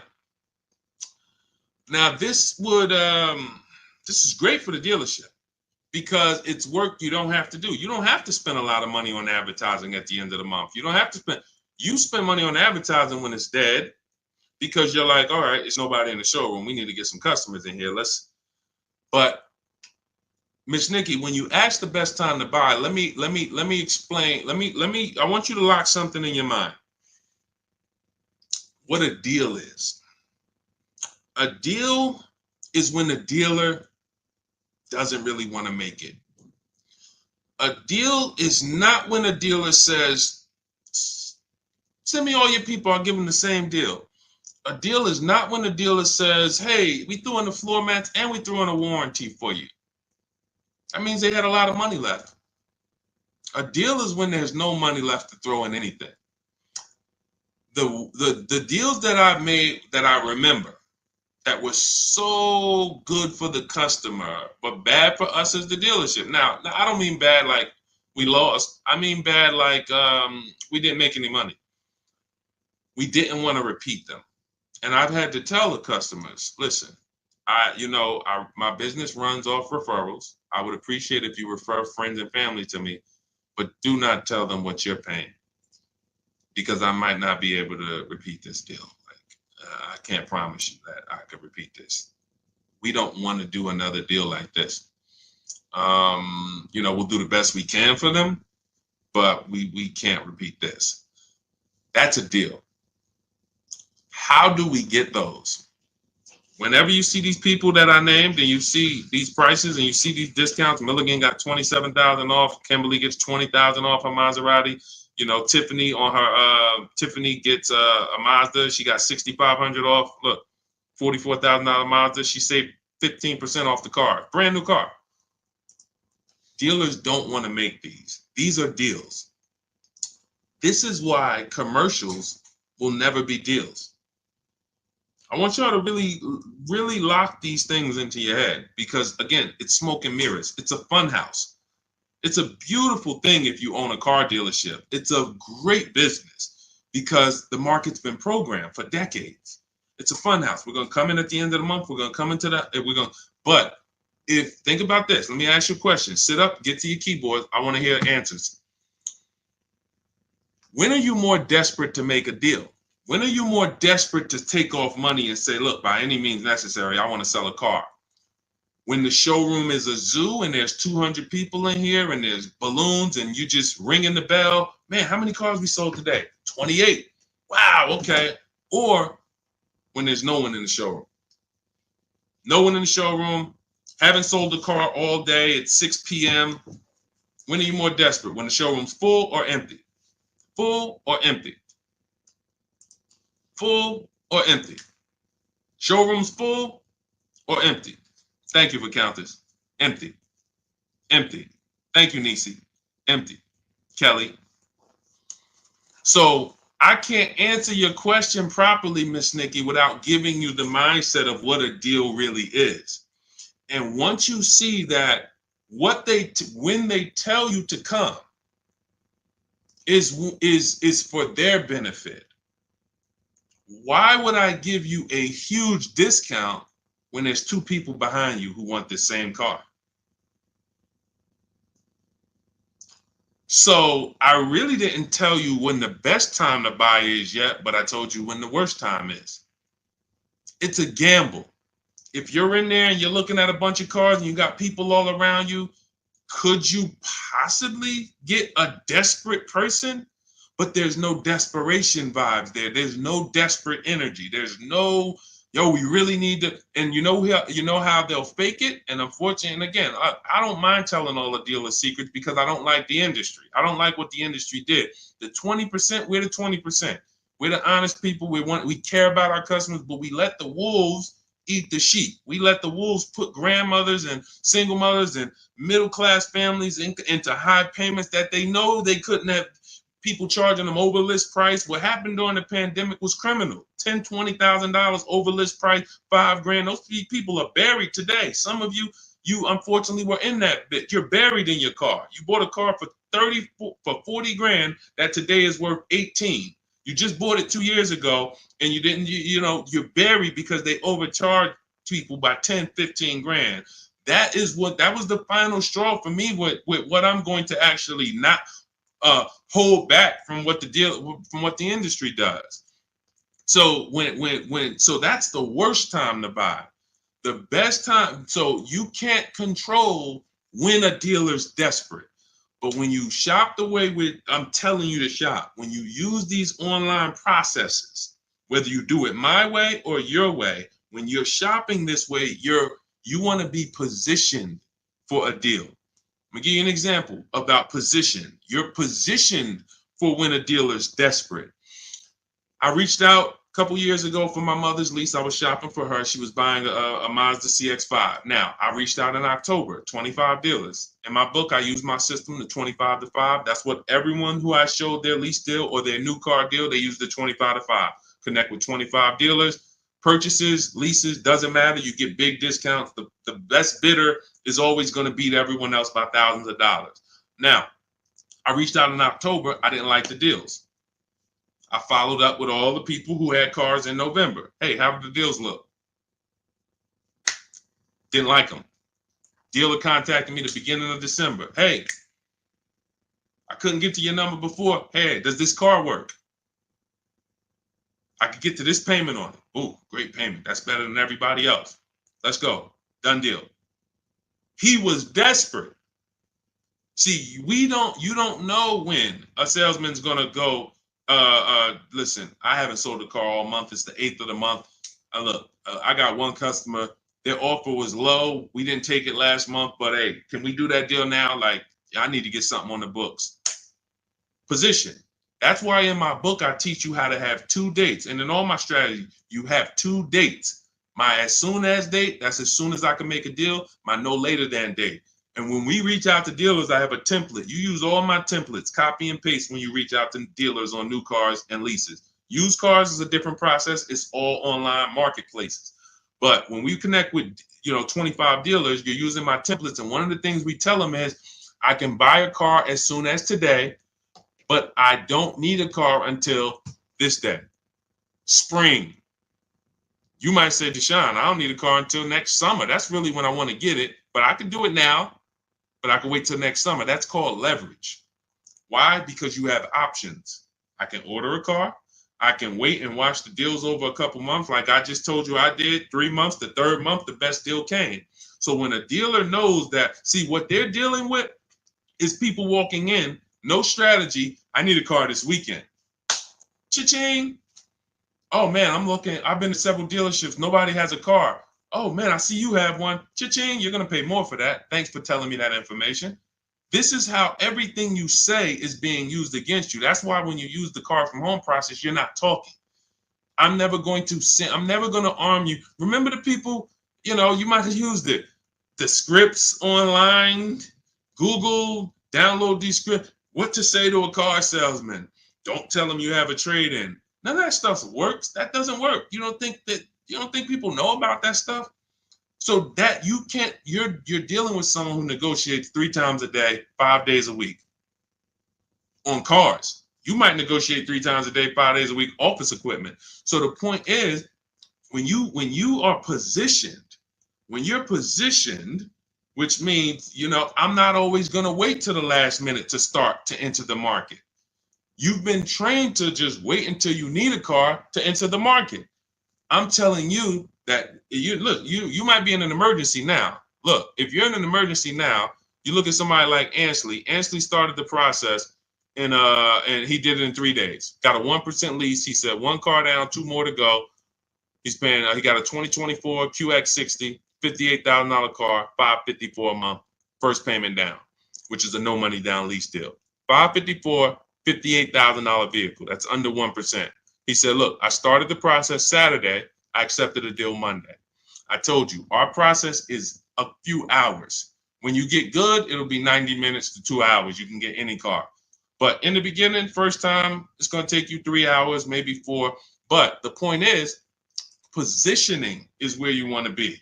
Because when you are connected with so many dealers and they have your information and they know you can make a deal, but you don't have to make a deal now. They know what you want. They're going to get all the people out the way who are desperate now. All right. I see you, Mercy. I see you, Stevie. I know you want a car, but you know what? I can't get to this price. And I got all these people in the showroom now. Let me sell them a car, sell them a car, sell them a car.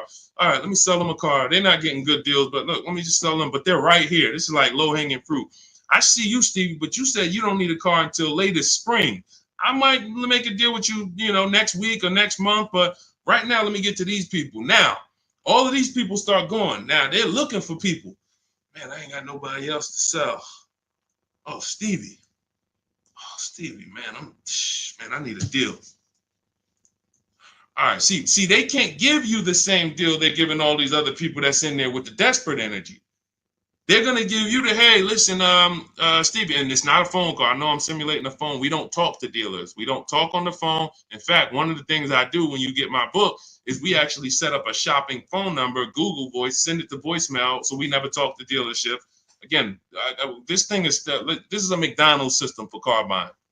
But anyway, hey, connect by email. Hey, Stevie, couldn't get to your number. Miss Anderson, couldn't get to your number before. Can we make a deal now? Because I think I spoke to my manager and I think we could get to your number. Desperate. Call me. Who wants a dealer to reach out to me when you're desperate? Type me. Type me if you're like, yeah, I like the idea of a dealer reaching out to me when they're desperate. That's what we do. That's positioning. I see you, Emily, Jeffrey, Robert. That's the name of the game. Okay? So if there is no purpose, you can't time when a dealer is going to be desperate. You can't time, but again, we didn't talk about the best time to buy a car because there's no best time. Again, you can't time that. You can only be positioned on the market to know. And it's a different strategy with used cars. So that's a different strategy. We get positioned a different way and we watch the market with used cars. But you know the worst time. Everyone who's been on here for the last 10 minutes, you now know the worst time to buy a car. Let all the people who want to go in there on Labor Day, go fill those showrooms up. They're going to serve y'all donuts and bagels until and keep you from leaving. Keep you from leaving, but you're not getting deals. There's no desperation there. We got a line of people. This is time to make money. People doing their most numbers. Hey, how many cars you sell today, man? I did 4. 4? Man, I almost got there. I got 3 though. This is a money-making day. This isn't. You want the salesman after you get your car to be like, dang, I ain't make nothing on that. Make it on the next person. Not us.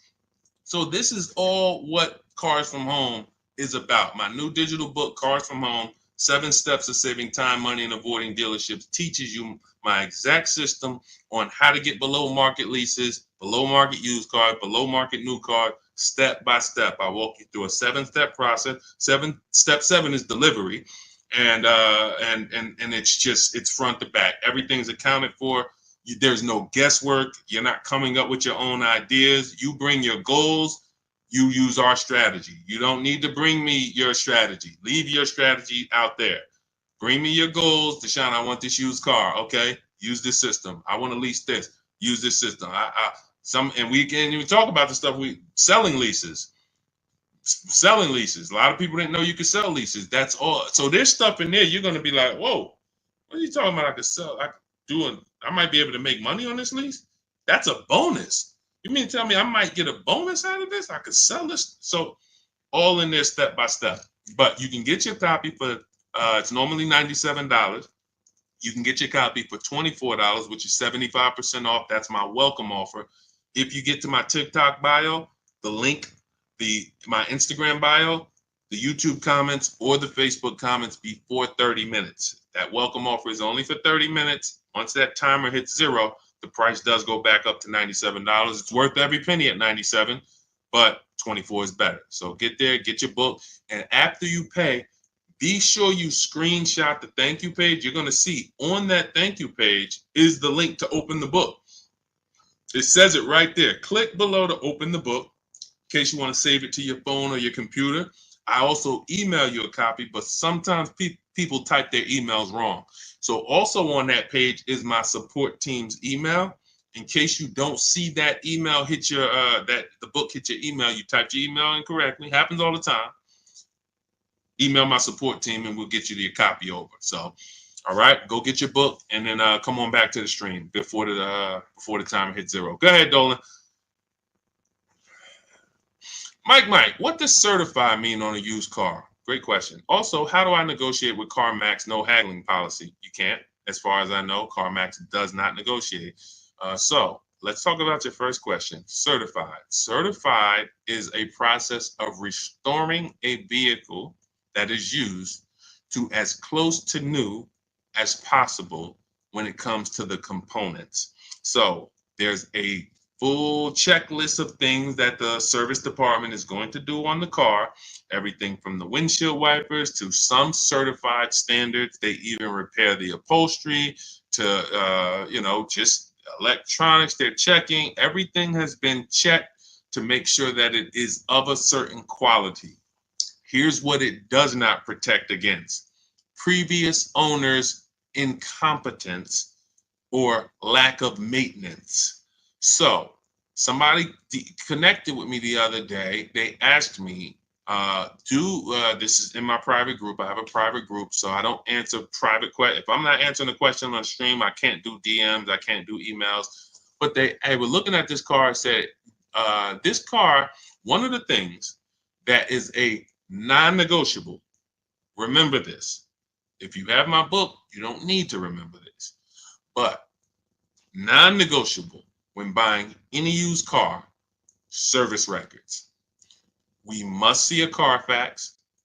We must see service records. That is the biggest indicator of it. Well, there's one more indicator, but this is the actual biggest indicator is the DNA, what I call the DNA of a car. Certain cars have a history of the transmission going at 80, 90, 100,000 miles. You have a high chance of the transmission going at 80, 90, 100,000 miles. It's public record. We do a search. It takes us 5 minutes. Every single car that we are considering buying, you have to check the DNA of the car.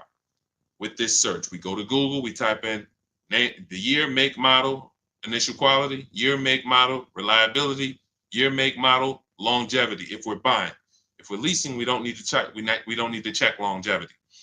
And we're skimming Google. That those first couple pages, we skim those Google articles to see if there's any bad data from the third-party sites, below average reliability, transmission issues, engine issues. We're going to see that.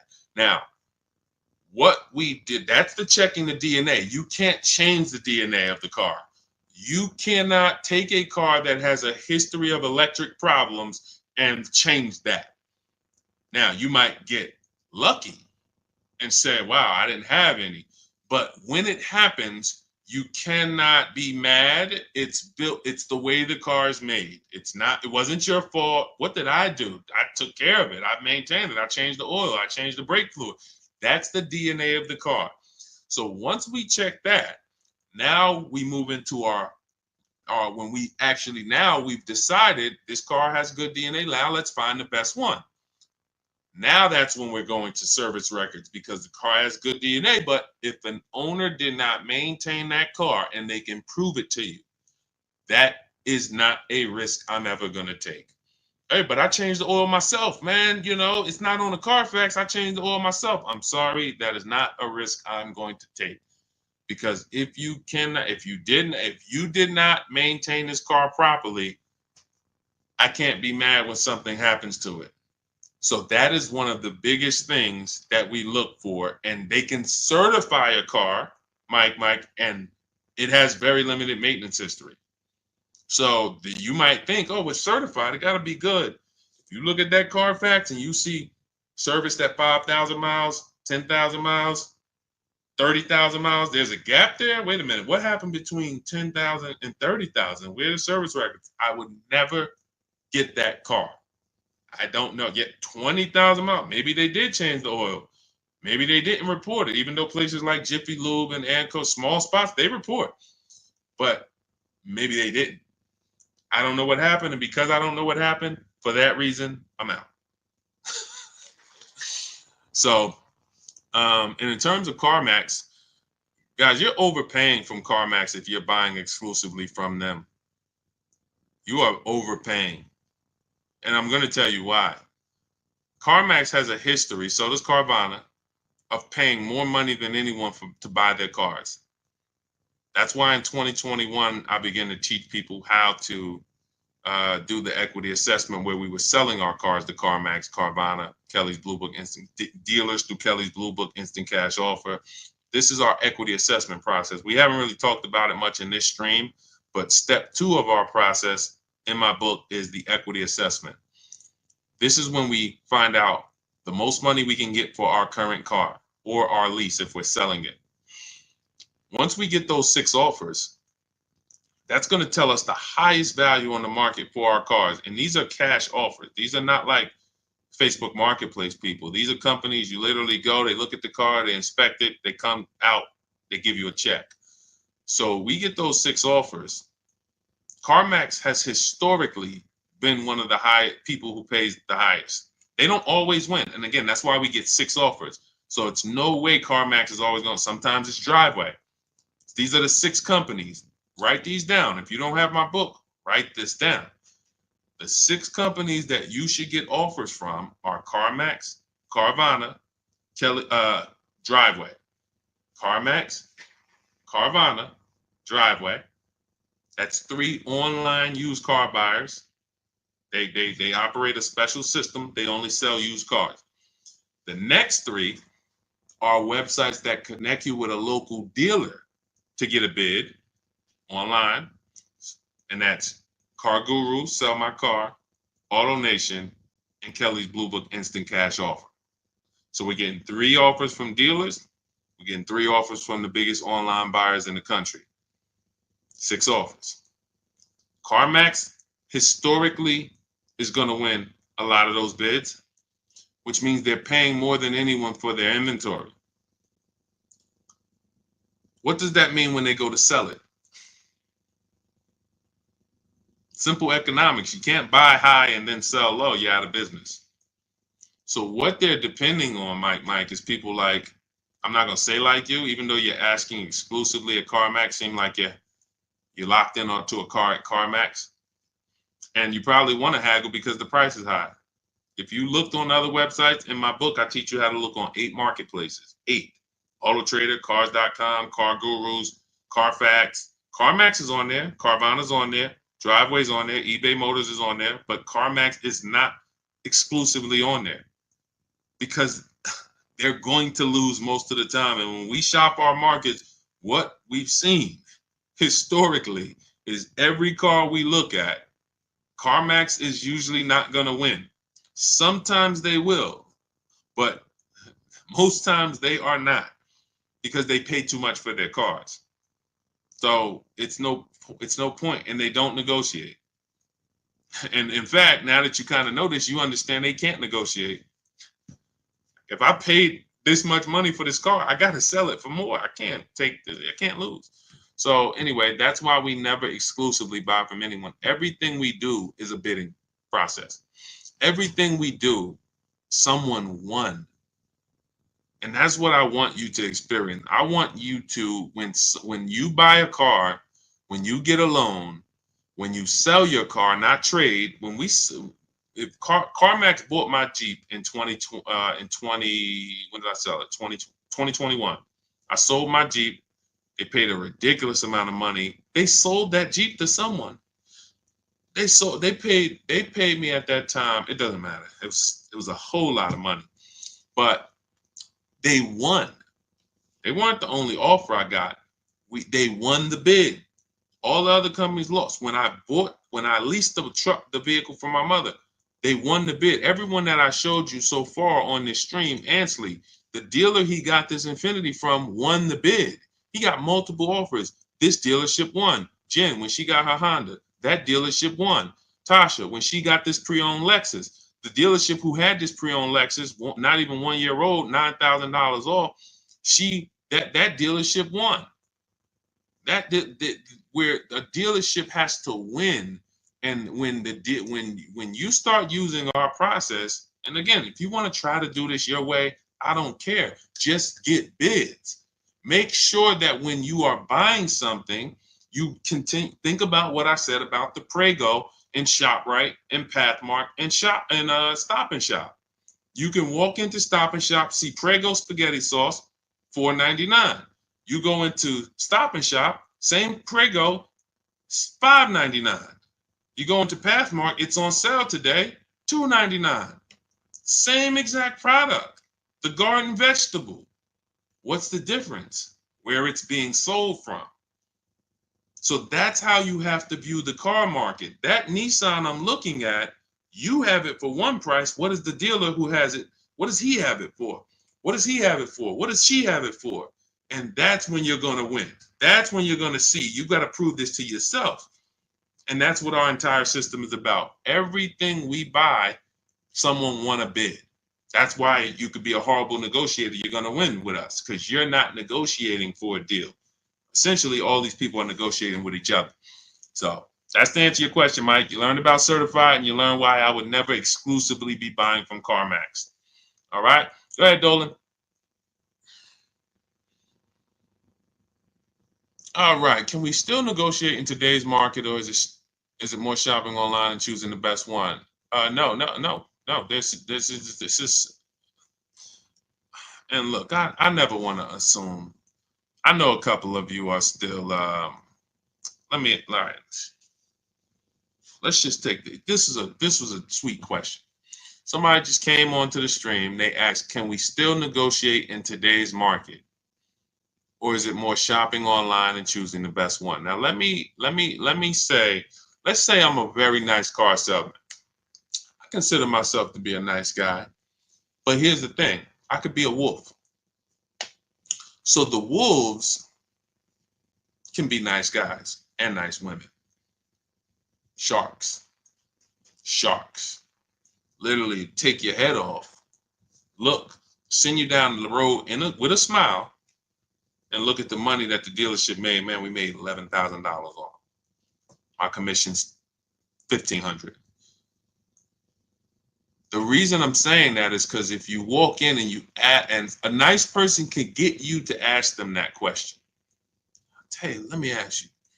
You seem like a nice guy, Deshaun. Let me ask you, man. Can we still negotiate? I've been here. I see what the market's doing. I've been here. Can we still negotiate in this market? Now, what a wolf is going to say, and quite honestly, see, because a wolf can lie. 80% of dealers, 80% of salesmen can lie with a straight face. That's why we're looking for the 20%. But you don't know who they are unless you're home. When you're talking to one, you can't say, you're a 20% dealer. That Deshaun Auto Advisor, he taught me about people like you. I can tell you, you're 20%. No, 20% win. They win. If you ask them that, they're going to say, Well, you know the inventory is limited, right? And you know there was a strike. You remember last year? It's like we wanted the prices to go down. Like, I always like to make deals for people like you. And, I love being able to take money off and get you to where you want it to be. But pandemic got limited inventory. Then we went and we got a strike. You remember the union worker strike? Now interest rates are very high. There's always going to be something they can say. That's why your innocence and your asking and your trusting of them is what some of you got the car salesman at your barbecue. You're bugging. You're bugging. And let me tell you something. A car salesman who will earn your business each time. This is how you're going to know. This is how you're going to know. When you start using the Cars from Home system and the same dealers, the same people that sold your grandfather cars and your mother cars, and now they've been selling you cars, and they've been selling it for 30 years, they've been in the business. Come on now, you know me. When you start saying, all right, Charlie, when they see your name come through on the computer, instead of you walking in the dealership, now they're gonna get on the phone with you. They're gonna try to call you. Hey, Sue. Hey, I just saw you put in an internet inquiry for your car. What? Why didn't you just come in? Why didn't you give me a call? Well, actually, I want to do this whole thing online this time. I know we're in 2024, and I don't really love the coming in and spending. I just want to do it online. And, I'm just getting a couple offers just to make sure that the price is good. Oh, come on. So when can you, if you hear that, he's been making big money on you. He's been making big money on you. And the trust leads to you not shopping. Everyone, and lock this in. See, there's a couple things, mindset things. See, I could teach you the nuts and bolts, the how-tos. That's the simple. I need you to get the mindset first. When we talk about the things we've been discussing on this stream or more, yes, we're going nuts and bolts, but there's mindsets I want you to lock in. Worst time to buy a car. No longer am I asking the best times. I know the worst times. When we look at the competition aspect, once you start making a dealer compete who you've been buying from, you're going to see that they were making a lot of money on you, and they're going to get mad when you start making them compete. They're going to get mad. And that's what you need. You need to know that. Now, somebody who doesn't care about their money, hey, man, listen, man, is it really that serious? No, all right. It's only the second most expensive thing you're going to buy in your life. No, it's not that serious. It's only behind your house. Second most expensive thing, and you're gonna do it every couple years, but it's not that serious. If you'll go and spend $40,000 on a car quicker than you would invest $40,000 in a business. Some of you, if you were starting, shout out to the sharers. I see all the people sharing. I appreciate you. I'm glad y'all are enjoying the show. If you were starting a business for 40 grand, how serious would you take that? How serious would you take that?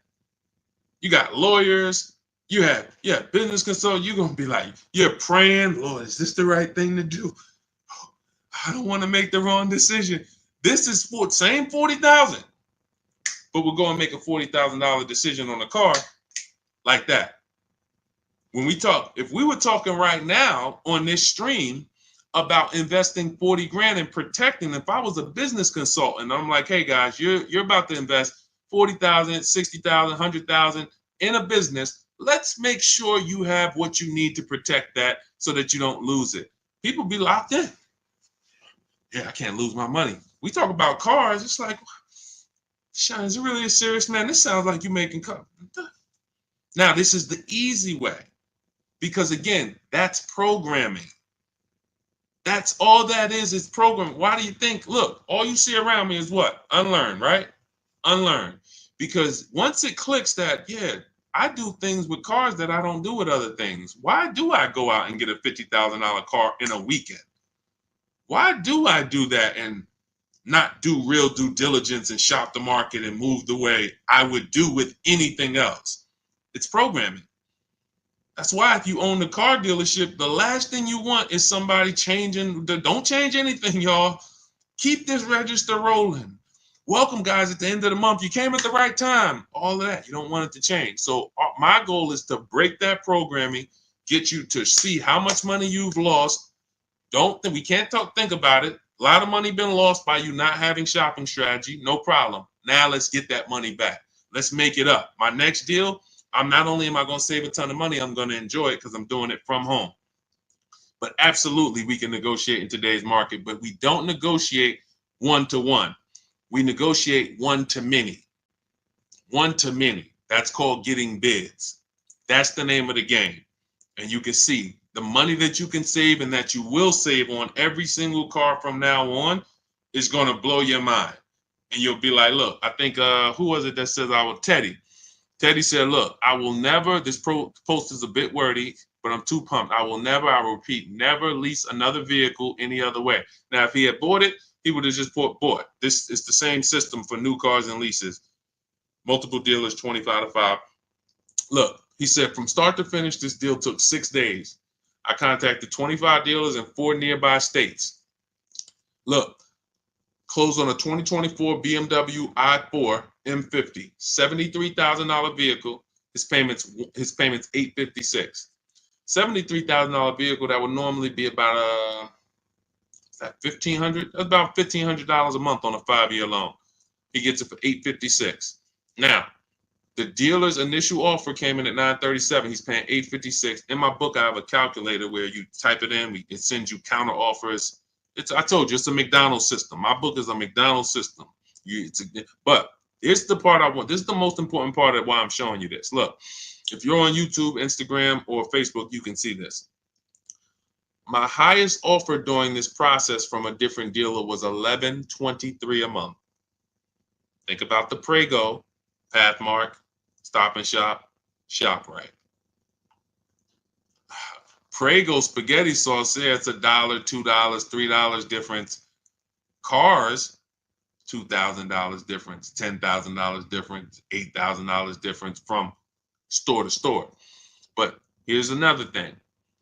Look at what his closest dealer, my local dealer came in at $986.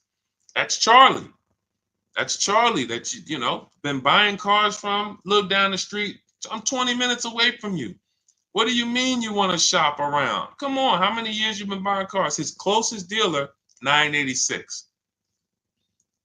If he would have went in there, he would have left $160 a month on the table. You cannot trust these people. Just get out of the emotion. Stop letting them get you emotional, talking numbers in the dealership. Use the car, use the computer. The computer is your friend. I'm going to tell you what websites to go to. Everything you need in terms of power is in your computer. This is the internet. If you can't sit at home, if I couldn't help you sit at home, have dealers bid for your business through email, and if you're shopping for a used car, going on websites and narrowing things down and then looking at the market and then pulling the original price. We haven't talked much about used cars on this stream, but pulling the original price of the car, that's step 5 in my system. You can't get a used car without knowing the original price.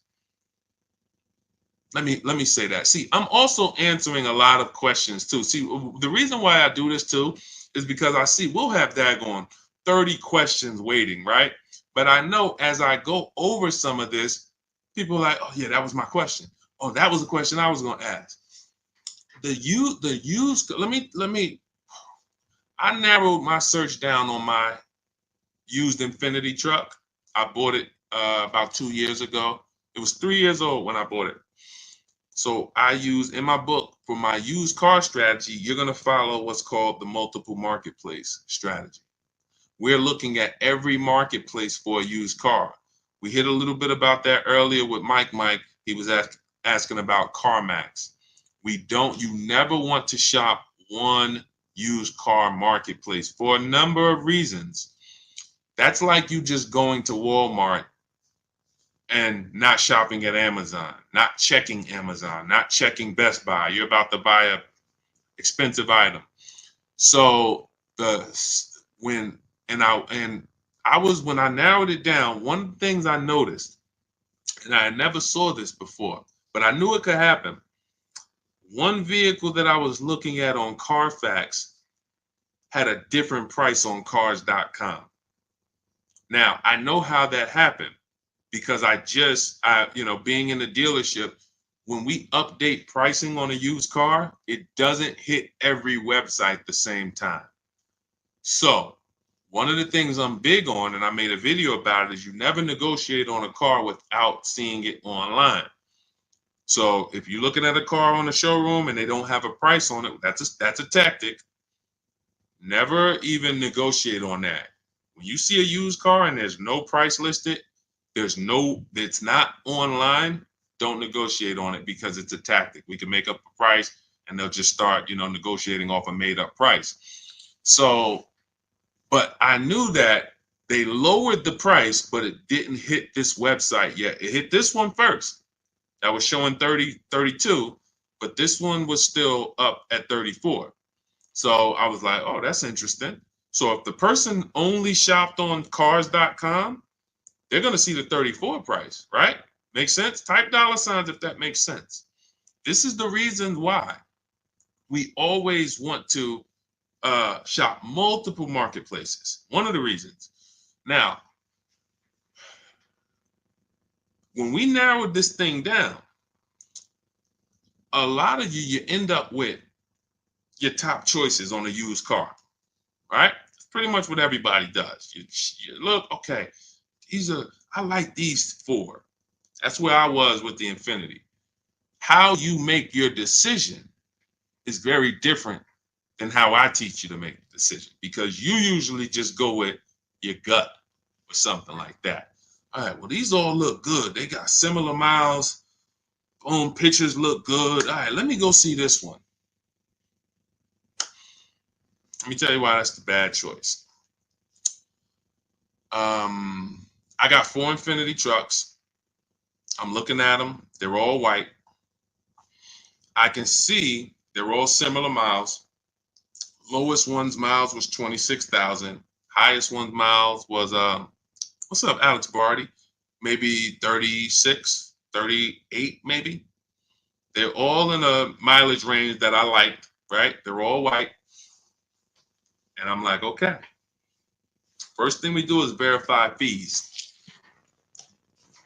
First thing we do, verify fees. Some people are not going to charge this price. They're not going to honor that online price.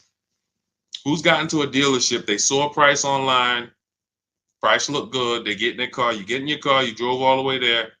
When you get there, you found out it wasn't the price. Type me.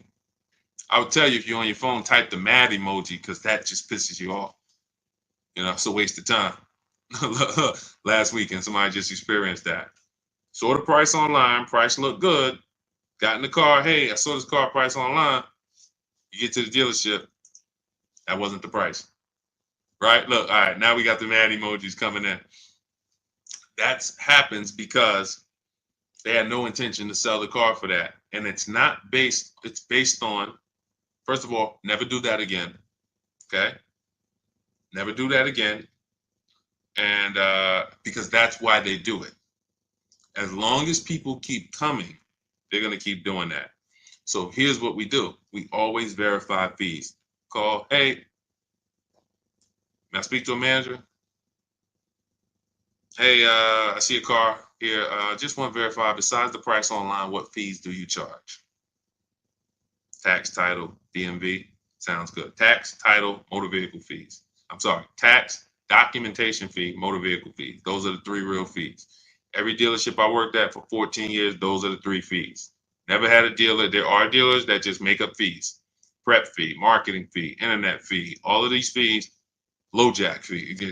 I never worked at a dealer that actually had made up fees. I think that's an integrity issue, but there's tons of dealers that do it. You can't waste your time, and I'm going to tell you why. People say, well, if I do that, Deshaun, I just walk out. I ain't buying that. Well, you wasted your time. You lost. When you get in your car, drive to a dealer, talk about the car, find out the car's overpriced, leave, drive your car home, you wasted 2, 3, 4, 5 hours of your time. And you still need a car. So you want to verify fees before you come. But now this is what we do. This is the step we take that most people don't take, and I teach you how to do this in my book. I'm looking at the 4 Infinities. I pulled the original price of the vehicles, and I see that one Infinity was $46,000 when it was new. One Infinity was $48,000 when it was new. One was $52,000 when it was new, and one was $54,000 when it was new. Very big difference. See, if you bought a used car in your life, type the letter U. Type the letter U. If you bought a used car, type the letter U. If you did not get the new price of that vehicle, there's no way for you to confirm if you truly got a great discount. You bought the vehicle based on some artificial market value that they tried to show you. Algorithms. If I would have bought the vehicle that had a little lower price, $800 less, but brand new, it was only $46,000. I just passed on a vehicle with $8,000 more equipment in it, $8,000 more packages in it. This happens a lot with cars. You got special packages, sport package, special edition. See, the benefit to us doing this is when those cars come in, the owners don't usually get the most money for them. The dealers usually pay less because you get a person who had all this nice equipment in their car. When the dealer trades it, which is why we don't trade, so much we couldn't talk about on this show. Like, we could be on here for 4 hours just and not repeat a subject. It's just, again, that's why the book is there. But anyway, but when a person gets all this fancy equipment, most times when they trade it into a dealer, the dealer's not giving them all the money based on those special packages that they got. They're paying them a little more than what the normal would pay. So when they resell it, they're selling it around the normal price, maybe a little more, but it has a lot more equipment. That's value. When I bought this Infinity truck, it was around the same prices of those other 4, asking price, but it had a lot more equipment in it, which means it was more value for me. That's the name of the game. We never buy a used car without getting the original window sticker. So this is all in my digital book. Single pay leases. All right, let's talk about that because I don't really get that question a lot. Single pay leases are, first of all, for everybody who, this is, if you're like, you've been on the stream we've been on an hour and a half almost. This is one. Look, if you're like, Deshaun, I'm not gonna remember all of this. I would like everything, the blueprint. That is my new digital book, Cars from Home. 7 steps to saving time, money, and avoiding dealerships. It's currently 5-star rated. You can Google it, type that title into Google. You will see all the reviews on Goodreads.com. It's normally $97. It's a digital book, so it'll be in your inbox in 3 minutes. But if you get to my welcome offer is 75% off. It's for 30 minutes. So you can get it instead of $97, you'll pay $24. If you get to my TikTok bio, my Instagram bio, the YouTube comments or the Facebook comment, there's a link there. And then you'll click the button that says special, welcome offer on book, 75% off. As long as you get there before the timer hits 0, 30 minutes, you can get it for $24. And make sure after you get the book, you screenshot the thank you page because it has my support team's email in case you type your email wrong. But also, as soon as you get the book, you'll see a link to open the book. You might want to just save it right to your phone or your computer right then and there. But I also email you a copy of the book. But we do have people sometimes, they're trying to get there before the timer goes and then they type their email wrong. So in case you don't see that book in your inbox in 10 minutes, email my support team. but get there before the 30 minutes is up, because even though the book's worth $97, I would never price a book at a price it's not worth. It's worth more than that. I could have did a $247 book. All right, my book's $247. People would know, God, that book's $247. I'm just gonna save some serious money using it, and you would be correct. But I said no, I'm gonna do $97, and then I'm gonna do a welcome offer, just because I want people to have the information. I don't want people to. I want the people to have the information. I don't want money to be a barrier. Oh, the reason I couldn't get Deshaun's book and save the money is because it's $247. $97, everyone can get it, especially if you're buying a car. I also teach you how to do, our entire philosophy is based on no money down deals. So everything we shop for is money down optional. So we're going to get below money. We're going to get below market deals. All our leases, we shop with no money down. All our used cars, new cars, no money down. And that's how you should be shopping. Because when you go out and you shop with payments in mind, money down, that just confuses you. You think you got a good deal, but you're really just thinking about your monthly payment. So Kelly, you asking about single pay leases. So single pay leases and multiple security deposits, this is something I call advanced leasing strategies. So when you look, it's in my book. I have a section on multiple security deposits and one pay leases. Now, the purpose of these things is to buy down the interest rate on the lease. So if the interest rate is high on the lease, these options are going to make sense in some cases. And if the interest rate is low, then these options are not going to make sense. Now, you are comparing a single pay lease to a standard lease. Let me pull up somebody who uses our stuff, got a great lease deal to actually use as an example. Let's go.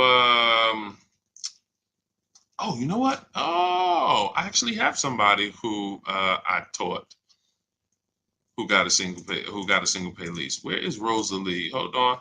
She didn't do a single pay lease. She did multiple security deposits. So where is Rosalie? Hold on.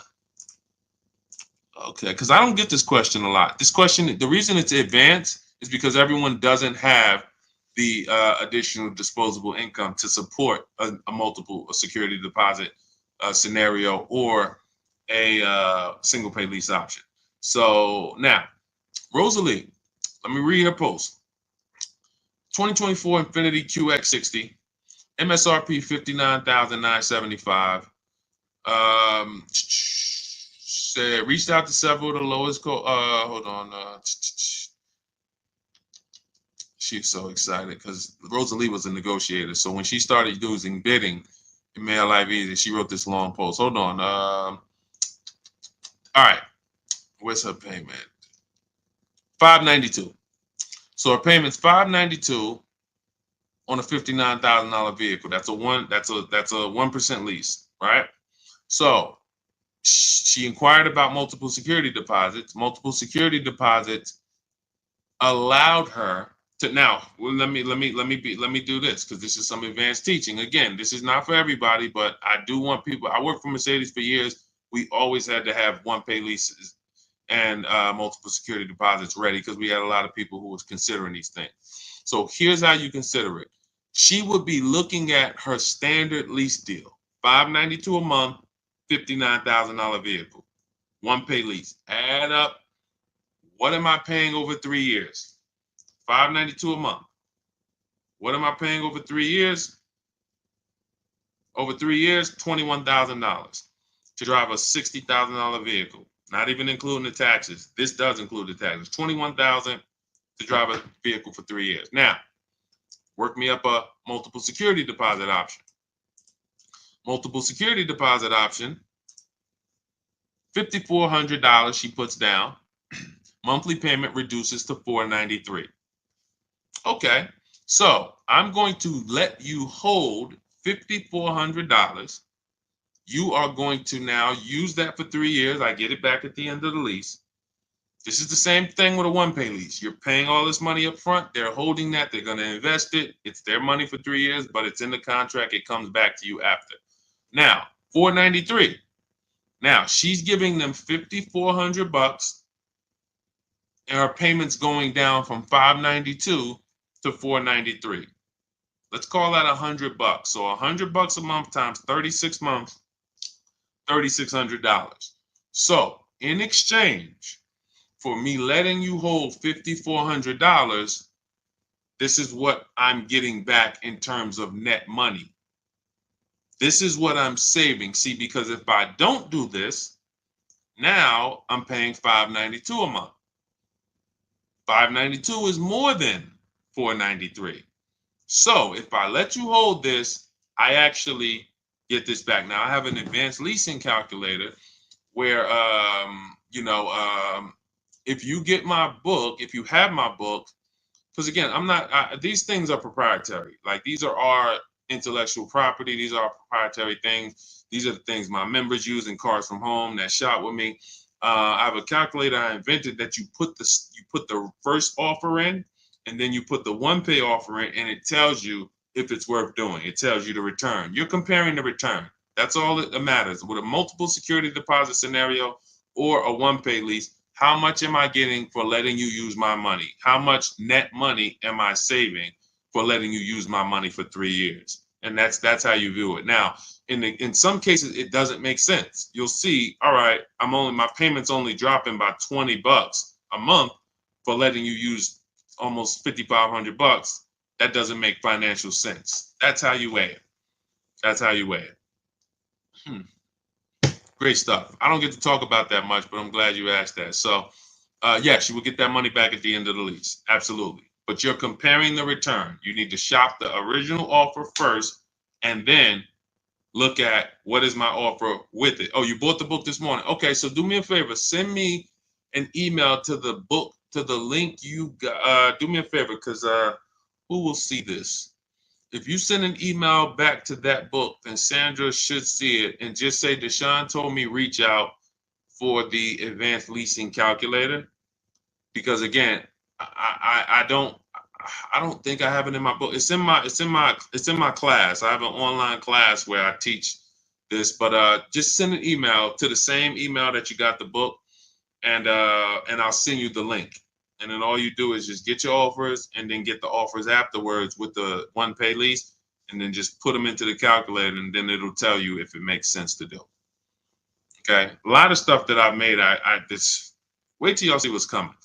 Anyway, the people who are with me early, you understand, you'll know early, but Cars from Home software will be launched very soon. We built 7, in my book, I have 5 calculators that we built. Like, I can't even sit here. These are calculators that you'll be like, yo, the perfect budget calculator. I don't see this on Google. It's not on Google. We invented it. The counter offer calculator for purchases. We invented it. The true value calculator. You put the original price of the MSRP of the used car and then the asking price, and you compare it. That's the true value discount. That's how we shop used cars. So I can't tell you everything that's in the book. It's like, I could tell you, like, I told you, like 20, 30, 40%. You'll see it and be like, wow, it's like, there's tons of surprises in here. I'll link you to videos to watch this. Anyway, this has been one of our longer streams, but I think it was good. Everyone who, you enjoyed it, I'm glad you were here. I'm glad. I hope you got, if you were locked in, you got value, because we went over so much. But a big part of why we have to do things this way, in my book, I have different paths. We're talking to different, you have a different profile than everyone else on here. You're leasing right now. That's a different profile than the person who's purchasing. That's a different profile than the person who's purchasing and needs to replace their old car. That's a different profile than a person who's purchasing and they're a high mileage driver. That's a different profile than a person who wants to pay cash. So my book is set up in a way where it's paths for each person. If you're leasing, you're not reading about pre-owned cars. That's just going to confuse you. So you pressed it. It keeps you on a path. You're on a certain path. But we're answering questions based on everyone. It's not just you. 20 other people in different scenarios. So that's the reason why one size fits all car buying advice will never work. All of y'all should be doing this. You'll very rarely hear me say that. I'll give you a whole principle. All of you should be asking yourself how many years I'm keeping the car, so you can determine if I buy or lease. That's a question we all ask, but the answers to it is going to put us in different categories on whether we buy or lease. And then whether we buy, should we buy pre-owned or new? So you need custom strategies. That's what Cars from Home is. It's custom based on your scenario, a specific path for below market leases, below market new cars, below market used cars, high mileage driving strategies. There's two short-term strategies for high mileage drivers: a below market lease, high mileage lease. We talked about Jen earlier, or there is a strategy we call 2 cars, 1 payment, where you buy 1 car, you shop for a car, your first car, you pay it off, and then you go lease your second car. You have 1 payment, but now you have this car that you put your mileage on. It's kind of going to get old over the 7 to 8 years, but you got your new car that you're rotating, and now neither one of those cars you're putting a lot of miles on. You might do 12,000 on the lease, 12,000 on the old mileage car, and now you got 1 payment and 2 cars. One is a nice car. So these are things that, it's custom. That's why people win with what we do, because it's not a blanket approach. So all of this is in my new digital book. You can grab your copy for 75% off in my TikTok bio, in my Instagram bio, in the YouTube comments, or in the Facebook comments. Click those links and then click the button that says 75% off my new book. It's already 5-star rated. You'll have it in your inbox in 3 to 4 minutes. And make sure after you pay, as long as you get there before 30 minutes is up, you will have a 75% discount. You won't pay $97. It'll be $24. And after you pay, save the screenshot with my team's email, because in case you type your email wrong, you have my support team's email. So, all right, I'm gonna check out. This is one of our longest streams, and I need to eat. I need to get some. This water is not doing it for me. So, grab your book. Continue to unlearn. I want you shop empowered. Step out of the old way. Trust the process. This is McDonald's here. Do not bring your strategy here. Leave your strat, bring your goal. That's all. Get your book, bring your goal, forget the strategies there. This is the McDonald's system. It says the fries, beep, beep, take the fries out, put 2 shakes of salt. Shake, shake. That doesn't mean 3. People will be, hey, Deshaun, I went to this website. I got the book. I went to this website, and it says, I looked at the lease deals. It says I need $3,000 down. When did you hear me say in the book, go to a website? Oh, you're right. Yeah, you're right. That's okay. Everyone, you just unlearn. Trust the process. You're bringing your old over here. You can't mix old with new. You can't mix. Look, Jesus said you can't put old. You can't put old. Old wine. What did he say? New wine and old wine skins. Don't mix. So when you come to our way, leave everything you learned about shopping at the door. Trust our process. Success is guaranteed. So thanks for chiming in. I'll see y'all on the next stream. God bless you.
Welcome to Car Shopping Questions and Answers. I'm your host. I'm known as Deshaun, the Auto Advisor, publicly. If this is your first time ever joining a stream or seeing me, I want you to type a 1 in the comments. Welcome to the first time people. Welcome to the first time people. I always like to acknowledge the first time people and let you know what we do here. All we do is focus on teaching you insider strategies to pay less for cars than everyone else is paying. Most people are overpaying for their cars right now. They don't know it, but they're going to complain to you about it. They're going to say, oh, everything's high. Or, oh, man, there's no car deals out here. They're broadcasting this stuff. But we've been getting great car deals.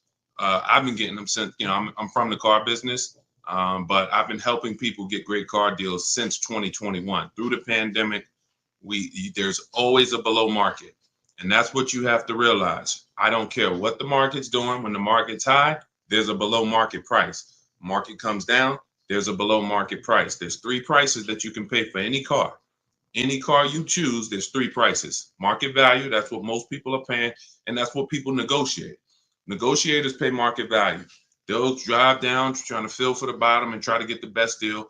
But then the people who can't negotiate, they pay above market value. They'll pay $3, $4, $10,000 over market value because they think that's, I guess that's what, this is my only option. But paying below market value and guaranteeing that you're paying below market value is reserved for the people who get bids. What does that mean? You make dealers compete.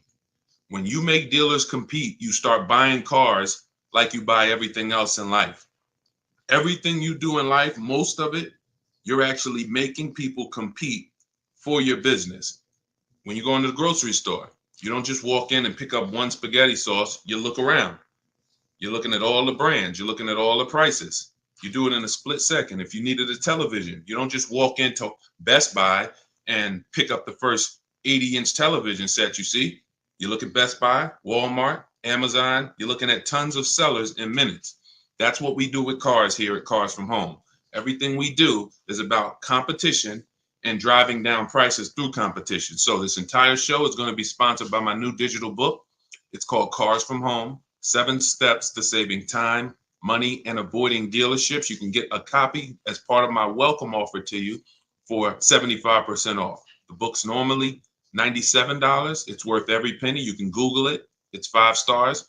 But as part of my welcome offer, you can get your copy for $24 if you get to my TikTok bio, Instagram bio, Facebook, or YouTube links. Click those links and then get there before 30 minutes is up. The welcome offer is for 30 minutes. And everything we'll be talking about over the next, hour or so is going to be out of this book. So start typing your questions and we'll bring them into the show one by one.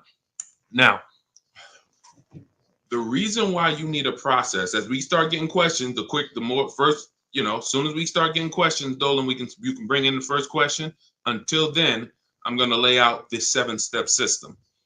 The reason why a system is important is because if you don't know where you're at in the process, you're going to be doing things later that you should have done earlier. Give you an example. Most people have taught you should be trading your car in. Don't tell them you have a trade until after you've already went to the dealership, picked out a car, negotiated the car, and then agreed on a price, and then you spring your trade on them. We never do that, because what ends up happening is if you bring your trade in late, first, you wait all this time, you tie up hours and hours of time, negotiate, and then you talk about your trade in. Now you have literally, what if they don't give you what you want? And then you'll find out in our process, we never trade cars to begin with, because that dealer is never going to pay you what a buyer like CarMax or Carvana or Kelly's Blue Book Cash Offer or any of these big buyers who buy cars, like thousands of cars a week around this country they buy. So the reason a process is important is it eliminates you needing to think, what do I do next? What do I do first? So you'll see as we, you can bring in the first question, start typing your questions, and we'll get to as many as possible. Go ahead, Dolan, bring in the first question. What's up, Todd Eddington? Larry Young, good to see you. Trey 97, type your car shopping question. Lily, could you please advise on leasing or buying a utility truck? You want to look at depreciation. If you're making a decision right now, cars are depreciating like crazy. You had 3 years of cars not depreciating, cars appreciated. They went up in value. That's never happened before. So all through the pandemic, people's cars were going up in value. That's why you could buy a car in 2019, sell it in 2021, get all your money back. That's a once in a lifetime deal. Chip shortage. Some of you were in the market at that particular time. It hasn't happened ever. I've been in the car business since 2006. Never saw anything like it. But once I started seeing it, I started telling people, and you see some of my biggest videos on TikTok, 3 million views, 7 million views, 4 million views, was teaching people how to cash out. During that run, I sold my lease. I drove my lease for 3 years, 3.5 years. I sold it and got all my money back. I got every dime I paid back, less about $1,200. I sold my Jeep for $10,200. My mother made $10,200 selling her CX-5 lease. And then, you know, I made about 9,200 bucks. So we're looking at depreciation when we consider leasing, because you look at cars that are going down in value on a normal basis, but in the short term, you are going to lose if you're buying a car and you're only keeping it 3, 5, 6 years and you're going to replace it, because the cars are going to lose the most value in that time. Even if you buy a used car, some of you may say, oh, I buy a used car so it doesn't depreciate as much. True, but it's still depreciating rapidly until you get to 5, 6 years of ownership where it starts to cool off. So tying up all that money in these cars only to turn around and trade them in and do it all over again is not financially wise. Now, who was taught never lease a car? Let me kind of address, because as soon as you ask this question, Billy, you don't realize you sent a lot of sparks through anyone watching, because they automatically said, well, I'll never lease a car. They don't realize that they're overpaying like crazy because they're taking bad financial advice that's not tied to any numbers. They're listening to people who never explain leasing, never explain numbers, and never understand below market leases. So when you see these commercials that say, come lease this car with $4,000 down plus tax and fees, that's not a below market lease. That's a lease that it's really little to no value. Let me show you what an example of what a below market lease is. So look at somebody like Greg. Greg leases a Kia EV6 Wind. It's a $56,000 vehicle. He's paying $527 a month. No money down. So now you might have saw commercials and thought, in order to lease, I got to have money down. All we do is shop for leases with no money down. That's all we do. Look at Taupe. Taupe got her $54,000 BMW, $690 a month. This is normally an $1,100 a month car. A $54,000 car is normally $1,100 a month. So these are below market leases. If you walk in right now and tried to lease any of these vehicles and just went to a dealer and said, hey, give me a lease, your payment's going to be a whole lot higher than what I just showed you. And I'm going to be showing you more lease payments throughout the next 45 minutes so that you can understand.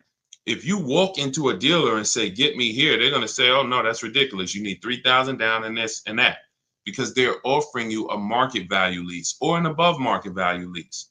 So the key to understanding leasing versus buying, Billy, is you cannot compare buying. You should only be thinking below market. If I get a below market lease, is it better than a below market purchase for me? And the key to understanding this is how long you're going to keep the car. If you can, I have a rule in my book. It's step 1 in my book. My book is 7 steps. Rule number 1 is the most important question.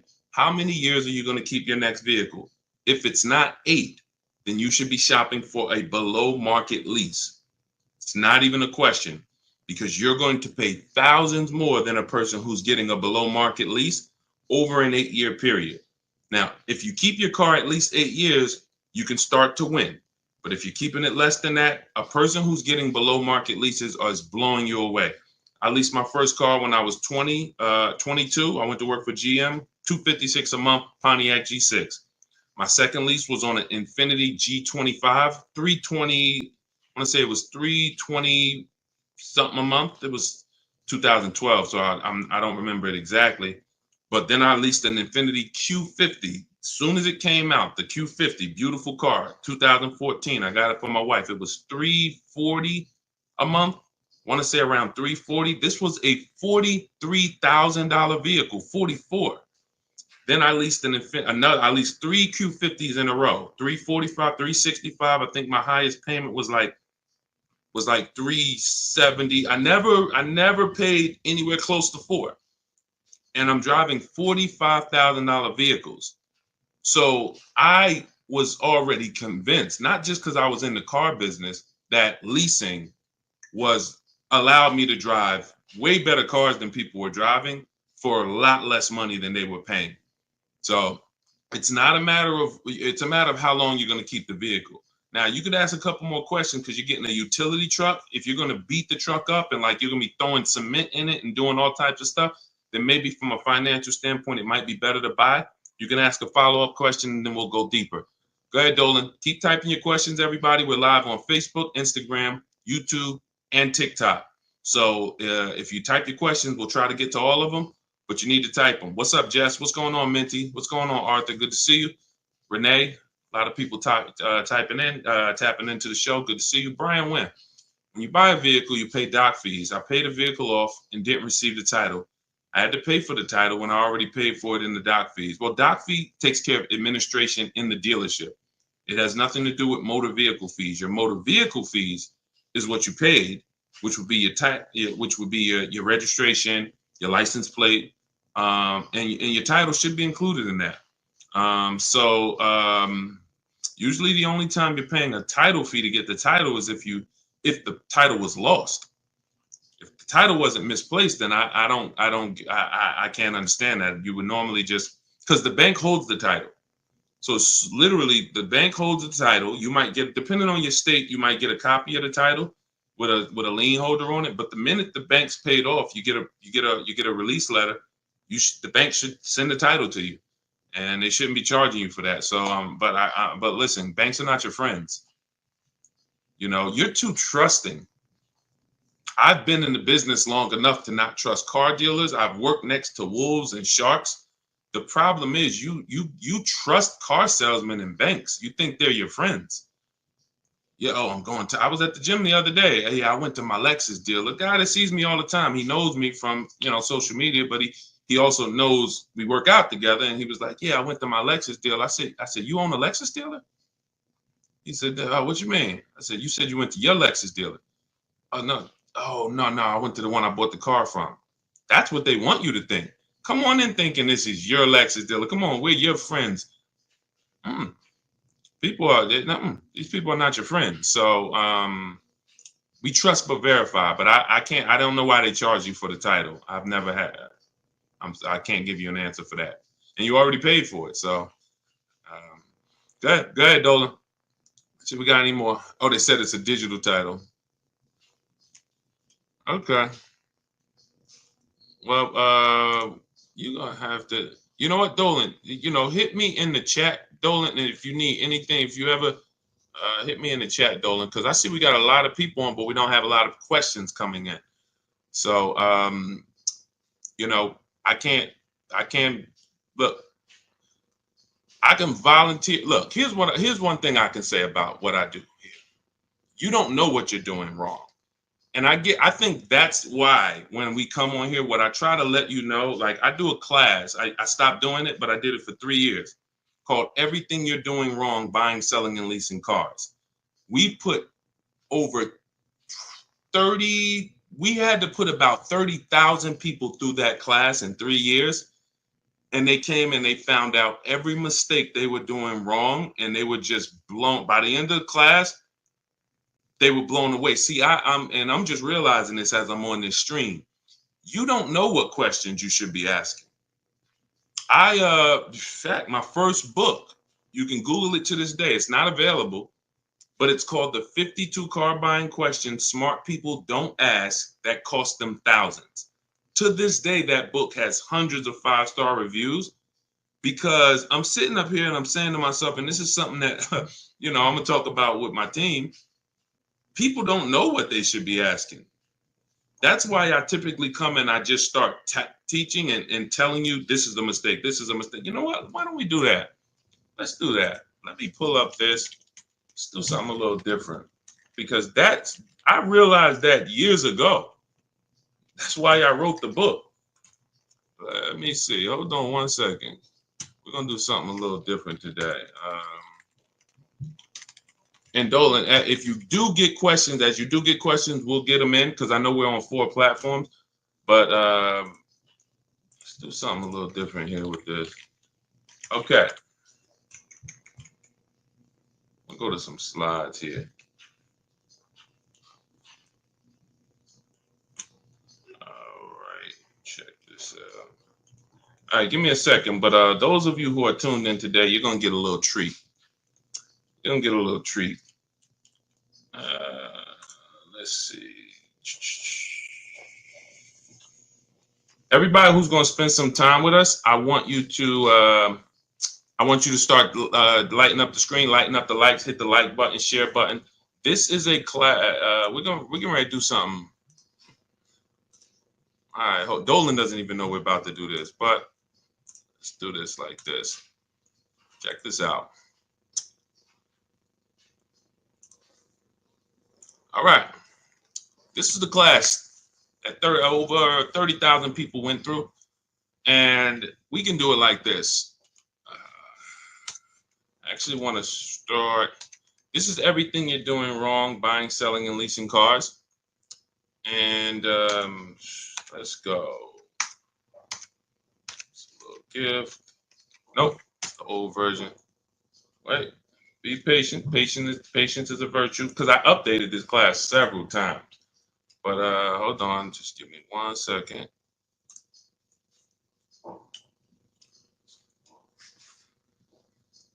There we go, July. All right. When leasing a car, how should I go about negotiating a deal that suits me? Bids. You want to do it your way? Call, get 5 bids from 5 different dealers. You're going to see they're all different prices. All different prices. If you want to, I'm going to lease a Nissan Altima. You talk to 5 dealers. You want to do it your way. You want to talk to people, call 5 dealers, get 5 different prices. You want to do it my way? We have a process. It's all email. You use my scripts. We email 25 dealers to get 5 prices. Everyone who you're going to see that we've worked with has always gotten at least 5 prices before they make a deal. But let's go here. Let's have a little fun today. Hold on. And I'm gonna zip through this, but all right, here we go. Can everybody see my screen? I want you to type yes. Let me know ones in the chat if you can see my screen. Let me know if you can see my screen. Ones in the chat. Can you see? Oh my goodness, we can't. TikTok, you can't see this. Let's see.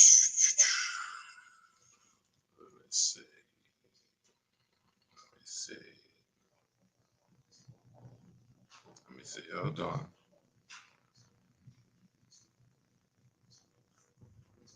All right, check this out.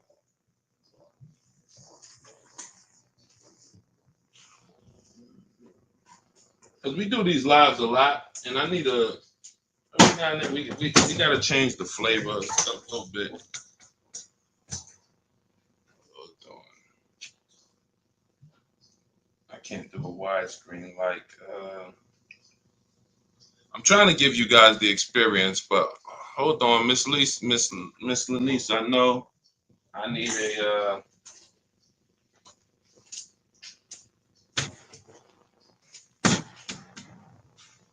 I need a tripod for you guys, TikTok. TikTok, we do the most for you. Hold on. Listen, we do the most for you. Hang on, Dolan.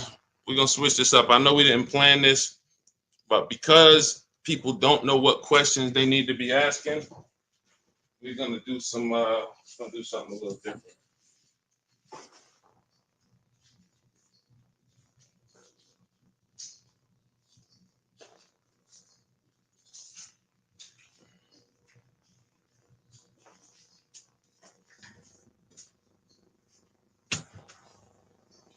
All right. Those who want to learn, stay on the line. If you're impatient, you could jump off. I'm not here to twist anybody's arm to stay with us. I don't care if it's 5 people that stay on. The 5 people will get a treat. I can only help who I'm destined to help. I can't. So those who stay on, you'll win. Those who don't, God bless you. Figure something else out. But let's go here.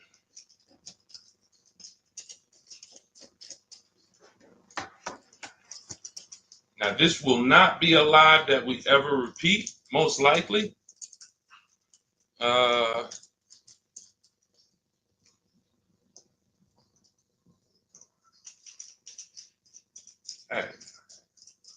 I'm making me work today, boy.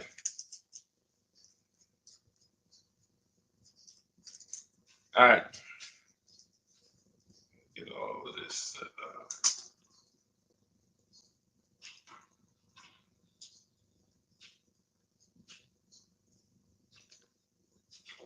All right, I'm restarting TikTok. Anybody who wants to jump back on, jump back on. I'm restarting this, and then we're gonna start this class. So I'll see y'all in 1 second. Serious people, I'll see y'all in 1 second. All right, Dolan. We're gonna ready to start. Let me restart TikTok. That way we can we can do what we do. And I'm actually gonna name this car shopping class.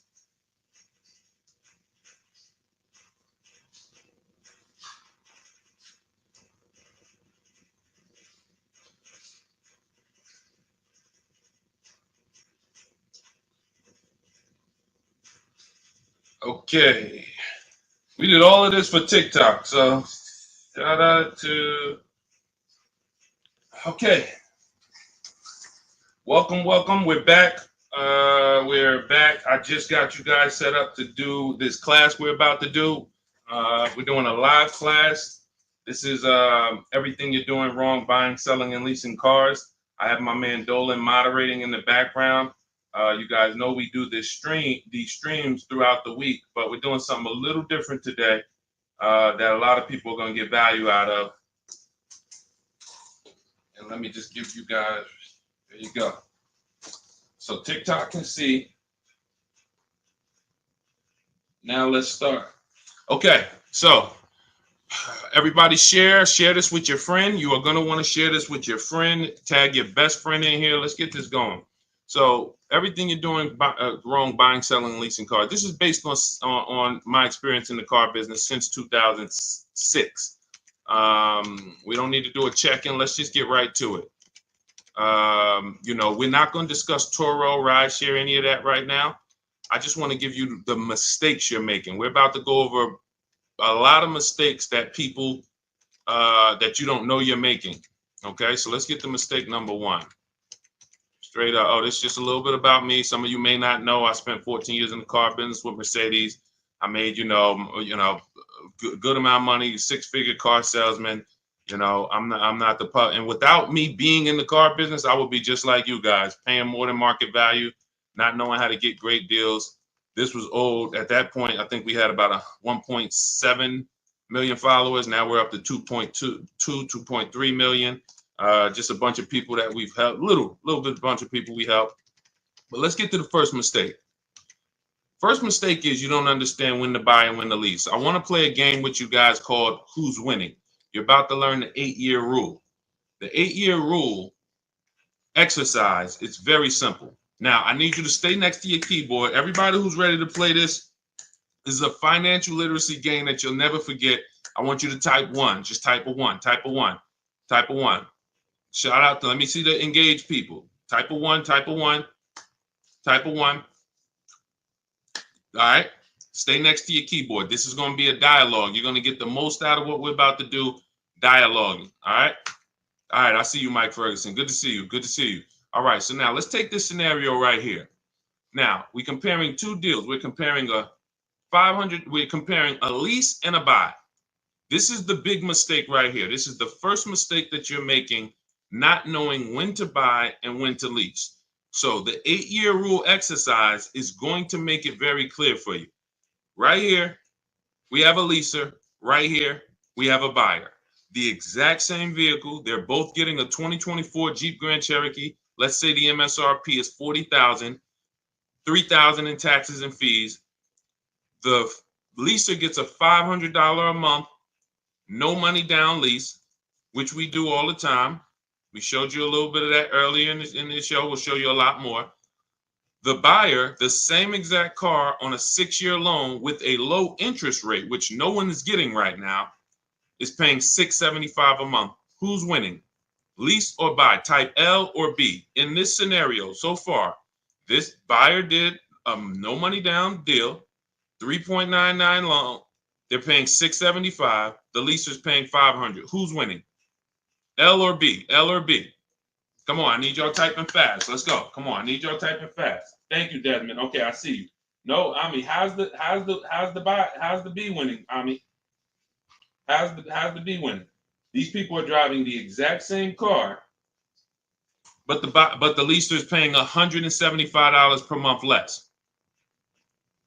Who's winning?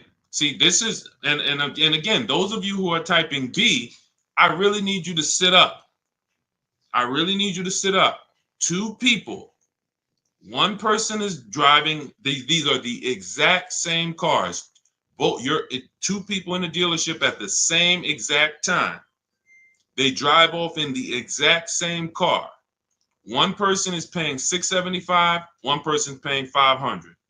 All right, I see a bunch of L. Thank you, Gretchen. Thank you, C. Harris. All right, thank you, Lenise. Okay, lease. Now, so far, lease is winning. Now, let's continue. 3 years later, the buyer wants to trade in. This is for you guys who you buy your cars. 3 years down the road, you want to turn around and trade them in. This is the scenario. We're going down the road. Remember, this is the 8-year rule exercise. I'm showing you that one of the mistakes you make is you don't know when to buy and when to lease. No, it doesn't depend on when. Eric, we haven't gotten there yet. It doesn't depend on how many miles you drive. We are simply talking about two people who drive off the dealership in a car, the same car, and one person is paying $175 a month less than them. You're overthinking. That's it. Well, we'll get to mileage. We'll get there, but let's lock in. 3 years down the road, the buyer wants to replace their car. Now, based on this loan that I just laid out for you guys, based on this 6-year loan with a low interest rate that no one is getting, not many people are paying $399. This is the scenario. The buyer is going to owe $23,000, $23,400 when they get out of this, when they want to get out of this vehicle in 3 years. Now, a $40,000 vehicle, is it fair to say that the value of a $40,000 vehicle after 3 years would be about $24,000? Is that fair? Type fair if that's fair. Type fair.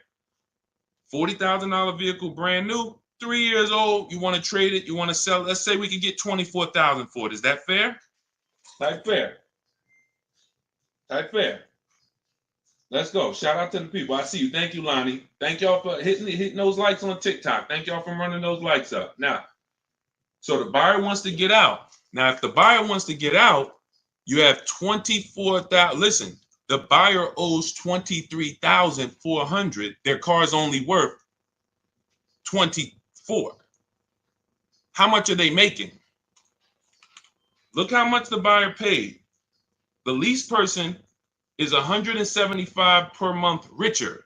If you were the leaser, you're $175 per month richer, $2,100 a year richer than the person who bought. Look, so now in this same scenario, this is what the buyer needs to catch up. The buyer must make $6,300 to be able to break even to what the lease person paid. If the buyer does not make $6,300, they overpaid, they paid more than the leaser. But in this scenario, we just all agreed that a fair market value for that car would be $24,000. The buyer's only going to make $600 when they sell the car. And this is why you go to trade your car in 3-4 years, you're never happy with what they're giving you. You're never happy. Oh, my car's only worth that, because you know you paid all of this money. So in this scenario, who won so far?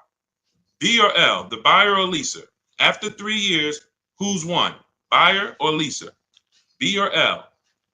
Come on, I need y'all to treat me. See, when we did this class, we do these classes, people engage. We get people engaged. I know it's probably, depending on what time it is, you might like Deshaun. I didn't know I was about to do a car buying class. Well, you're doing one. So let's lock in so that you can protect your money, because it's a lot of people out here that want to take your money, and we want to make sure that that money stays in your bank account. Okay, so far, 3 years down the road, leaser's winning. Everybody's typing L. We can see the lease is winning. So now, what if the buyer had an accident? If the buyer had an accident, is that car worth $24,000?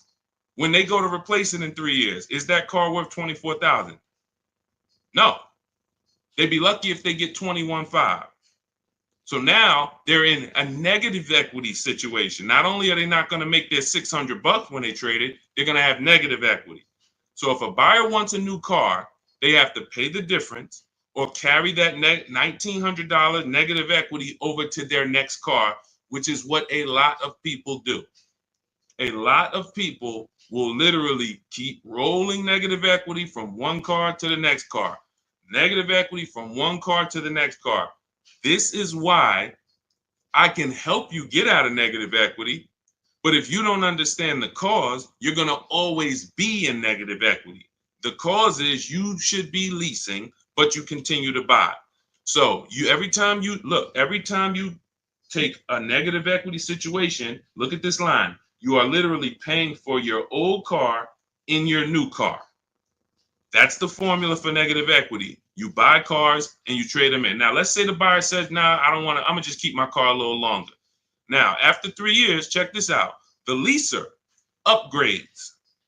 The leaser upgrades, goes get the 2027 version. Full warranty, $500 per month. Leasing, see, the thing about leasing, I told y'all what I paid for my Infinities. I laid out my Infinity leases that I got from 2012 to 2018. I got 3 vehicles. The payments didn't change much. The payments changed about $40 from the first one to the last one I got. Leasing is going to be about the same because below market deals continue to be about the same. So the person who's leasing, they're going to upgrade. Right when their warranty was about to expire, they go to upgrade. Now look at the buyer. The buyer, 3 more years of payments at $675. The vehicle is 3 years old. Warranty expired. We're not talking about buying an extended warranty and putting more money into the car. I'm talking just apples to apples, no money down deals. Neither one of these people are putting more money into their car. The warranty has expired. That means the buyer is on their own. Let's continue.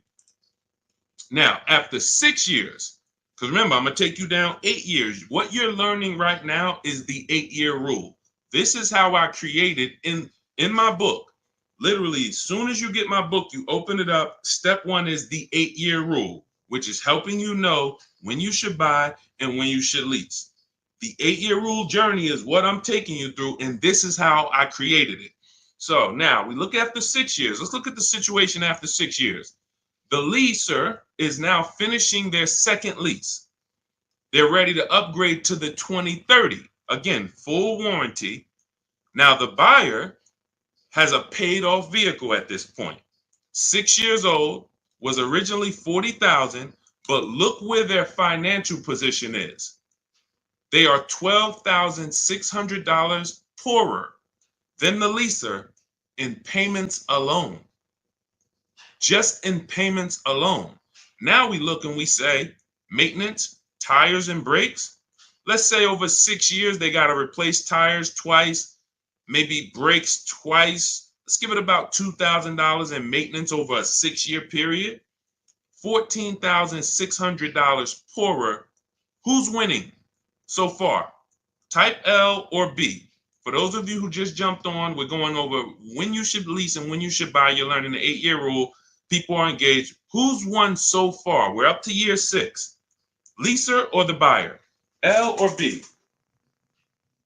L or B? Yep, I see you, Desmond. L. Yep, I see you. Who's won so far? Let's go. Everybody, I see you, Michael Coleman. L. John Miziak, I see you. L. Okay, everyone's clear. Mike Ferguson, I see you. L. So, up until 6 years, with 2 people driving off in the same exact car, the leaser has won if they got a below market lease. And watch this. Remember this, y'all. What's the interest rate I use for that buyer scenario? 3.99, which means I'm being very, very conservative, meaning we're being super conservative. If this buyer had a 7% interest rate, like most people, these losses would be a whole lot more. So now, this buyer now needs to, let's say this buyer says, all right, I'm ready to sell my car now. I'm ready to get a new one. I paid off this thing. I just spent 6 years making these $675 payments. Now let me go and do it all over again. Let me sell it. In order for them to break even, they need to get $14,600. Now, a 6-year-old Jeep Grand Cherokee that was originally $40,000 that has 70,000 miles on it. Do we think that we think they could get 14.6? We think they could get 14.6? I think so. I think if they didn't have too many accidents, I think 14.6 might be, what would you pay for a 6-year-old Jeep with 70,000 miles? You know what I'm saying? You might pay like, all right, 18,000, 6 years old. That's like you going out right now and buying a 2018 Jeep with 70,000 miles on it. You're not going to pay 20 grand for that. So maybe he can break even. Look, Michael said, 12.5. That's not unrealistic, Michael. Because now what we're doing is, look what we're doing, which is a bad position to be in. We're hoping we can get 14.6 to break even. But the important part to understand is even if you get the 14.6, look what you drove and look what they drove. So, okay, let's move on a little bit more. Let's go to look. Let's bring it a little bit more. Let's say they get 14. If they had 2 accidents, you're going to be right where Michael said. You're not getting 14.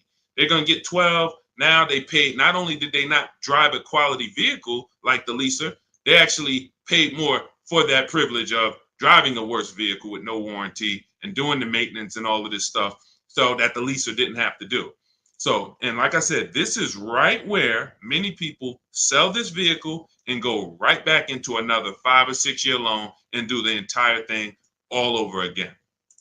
All right. Now, so if you were the leaser, let's summarize this. You paid less every month.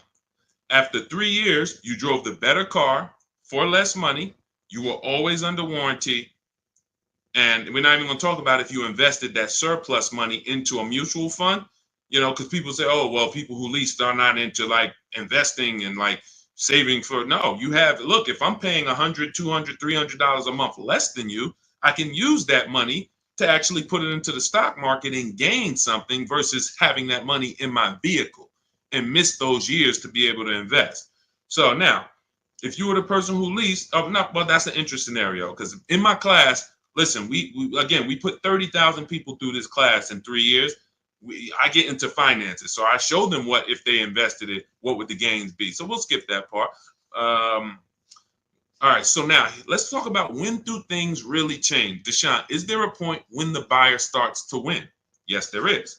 If the buyer kept the vehicle one more year in this scenario, the leaser is going to pay an additional $6,000 because the leaser always has a payment.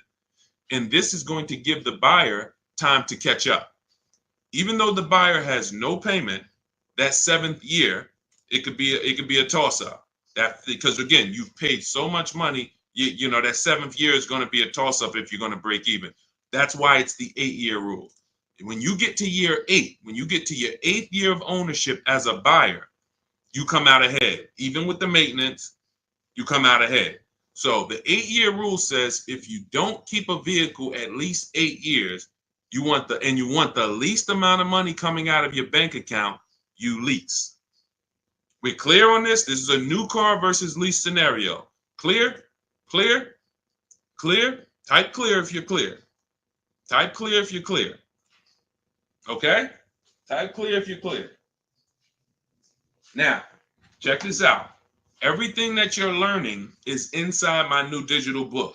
It's called Cars from Home, 7 Steps to Saving Time, Money, and Avoiding Dealerships. It's normally $97. This is just step 1. The leasing versus buying is step 1. My book is normally $97. It's 5 stars. You can get a copy of it by going to my TikTok bio, my Instagram bio, the YouTube comments, or the Facebook comments, and you'll get my welcome offer, which is 75% off, but it's only for 30 minutes. If you visited the site and that timer started ticking, once it gets to 0, the book is $97. So if you don't want to worry about learning any of this, or you want to avoid all of these mistakes I'm going to be going over for the next couple minutes, go grab your copy, come back to the stream before that timer hits 0. Again, in my TikTok bio, the Instagram bio, Dolan posts a comment in the YouTube and the Facebook comments. Go grab your book. It'll be in your inbox by the time we finish class, and you'll have my blueprint for getting below market leases, purchases, new cars, used cars that you can use for over and over and over and over again. Okay, go get your book. Let's get back to the show. Let's get back to the class. So when people ask me, Deshaun, where'd you come up with the 8-year rule? Now you know it's based on math.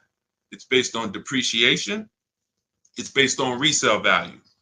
Okay.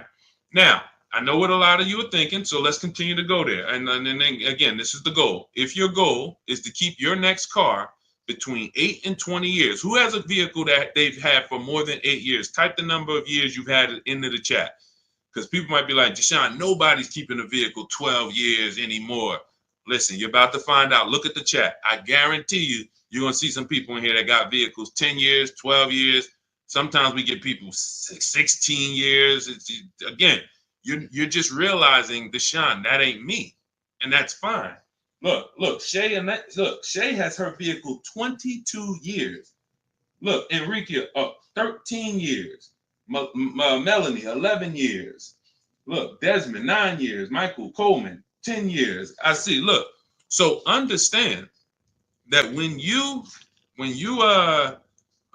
if you're on this side, when you are talking to your family, your spouse, yourself, your child, and you're like, okay, what's the first thing we need to decide? How long are you keeping in that car? But realize your values are not your children's values necessarily. When you ask your child, hey, are we going to get your car? How many years you want to keep it? Some children long term, I keep it till the wheels fall off. They're like you. Fine. You buy it. But if they're not good, I'll probably keep it a couple years, 3, 4, 5 years, then you should be leasing. Tons of people buy their kid their first car, pay $400 or $500 a month when they could literally instead of paying $400 or $500 a month, they could be like, just got a $365 a month lease.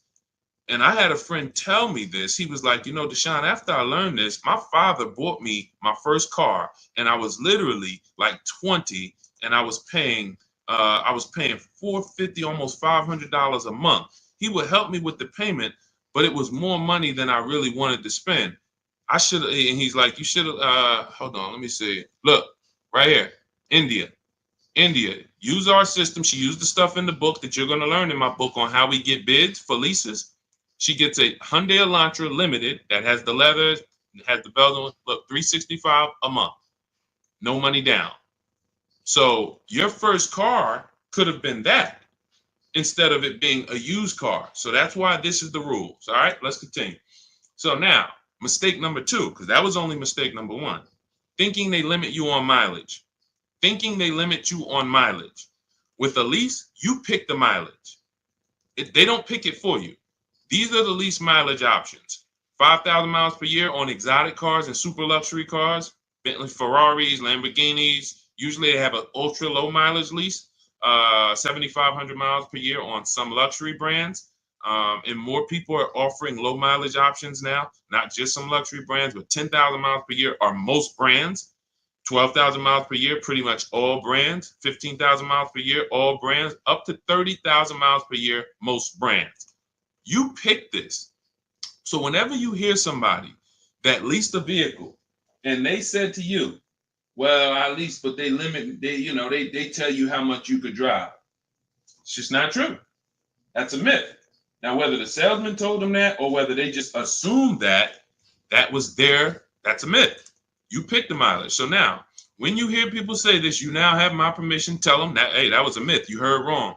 Or, they were a payment buyer. We'll talk about that in a little bit.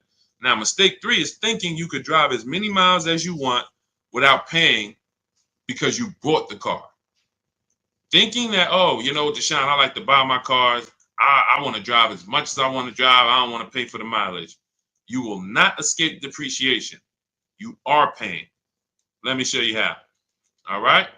And everybody who's enjoying this, I want you to type $, and then I want you to hit the share button and share this with somebody who needs to hear this, because your friends are out there right now going to dealerships, not knowing this stuff and overpaying for cars. So shout out to the sharers. I appreciate you. I see you. All right. And your best friend's going to be mad when they find out you learning all this. And then they come to you in a month and tell you, man, girl, I just got this horrible car deal. And they're like, oh, you don't know Deshaun? You should have followed this guy, Deshaun.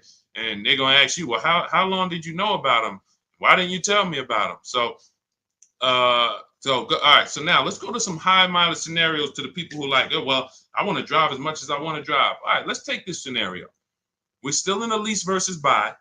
$750 a month for a high mileage lease. So instead of that old $500 payment, we're just going to assume, and it's not usually that much, that this person went from a 12,000 mile a year lease at 500.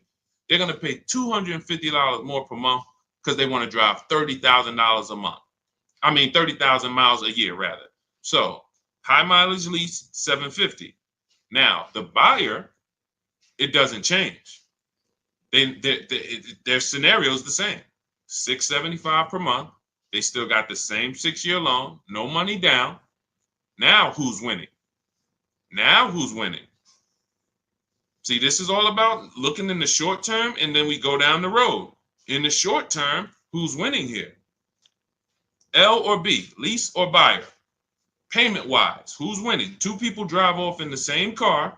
Buyer's paying $675 at that interest rate. Leasers, high mileage lease, $30,000, paying $750 a month. Who's winning, L or B? Yep, Michael Cole. Yep, B. I see you, MT. B. All right, I love y'all. I see y'all, man, locked in. Let's go. So B is winning. The buyer is winning at this particular time. The buyer's winning.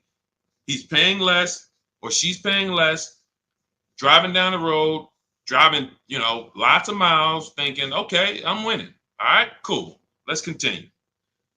In this scenario, let's go down the road a little bit. Does the buyer really win? Well, the buyer is $2,700 richer than the person who leases. At the end, let's look at, remember, after 3 years, the loan balance on that buy is $23,400. So if this buyer wants to trade this car in, this is where you high mileage drivers who drive 18,000, 20,000, 25,000, but you buy your cars and then you want to replace them in 3 years. This is where you get slaughtered. I'm going to show you right here. 2027, let's say the buyer says, man, all right, I've been driving this, man. I want to get rid of it before it hits 100,000. Now, what is this vehicle that is 3 years old with 90,000 miles worth? We already said earlier that with regular miles, it would be worth about 24,000. That's 36,000 miles. It'd be worth about 24. Is it fair to say 90,000 miles on a 3-year-old vehicle? Be lucky to get about 15. And again, think about what you would pay for it. Think about what you would pay. A person comes up, 3-year-old Jeep Grand Cherokee, 90,000 miles on it. Yeah, it was 40,000 brand new, but that car should have about 36,000 on it. It has 90,000 on it. Was it fair to say? Yep, fair to say about 15. Okay, perfect, 15. Now they owe 23. So when you go to replace it, yeah, you look like you had won $2,700 richer. You got $8,400 in negative equity. That's where you lose. See, you didn't win. You just pushed all of your losses to the back. That's all you did. You're $5,700 poorer than the person who leased. Look. So, okay, before we go to the next mistake, let me show you an example about how easy it is to add a little more mileage to your lease deals. Very simple. Look at Jen. Jen leased. She got her Honda CR-V hybrid. She used our system, everything you'll learn in my book on how to get bids for leases, to get below market leases. She gets her $39,000 CR-V, $512 a month, no money down. That's what's called a 1.3% lease. Her payment is 1.3% of the MSRP. Now, she then upgraded to the 18,000 miles per year for $563. Literally, she went from $512 to $563, $50. She's able to drive instead of 12,000. Instead of 12,000, she's able to drive 15,000. Hang on one second. Let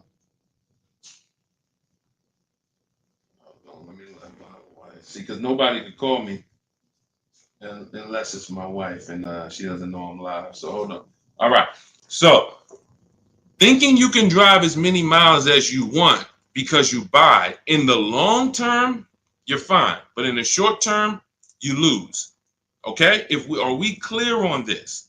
Is everybody clear? Now, what we're gonna do next is we're gonna wrap up this with a used car scenario. See, that's what we're going to do next. But before we move to this last scenario, is everybody clear that the buyer in the short term wins on a high mileage scenario in a lot of cases because their payment doesn't change? But the buyer in a high mileage scenario, the more you drive, the faster you're depreciating your car. So when you go to replace it, now you're going to eat those losses because your car is worthless. You've destroyed the value of your car. And that's true. That if there's no accidents, that's a great point. We haven't even taken into account if there's accidents. See, with a lease, you have an accident, send it through your insurance company. They fix it. You drive that thing, you can have 3 accidents in a lease and just, hey, so as long as you send it through your insurance, you drop that thing off after 3 years, you're not invested financially in the car. That is the big deal. Okay? Again, everything we're discussing before we hit this last scenario, which is the used car. See, what this really is, because I can't go over 23 mistakes. I can't give you guys, I'm just saying it, especially with the format, I can't give you the 23 mistakes. In maybe next time we jump on, we'll continue with the mistakes. But what you're learning is we're doing the 8-year rule exercise. Okay, right now you're learning something that God had me create 3-4 years ago that has helped everyone who uses it to understand leasing versus buying very simply. The 8-year rule. That's why when you get my digital book, Cars from Home, 7 Steps to Saving Time, Money, and Avoiding Dealerships, you get to step 1. Step 7 is delivery. So just to give you an idea, I'm walking you through a 7-step process of how to get cars. By the time you get to step 7, it's literally delivery. But step 1 is this step.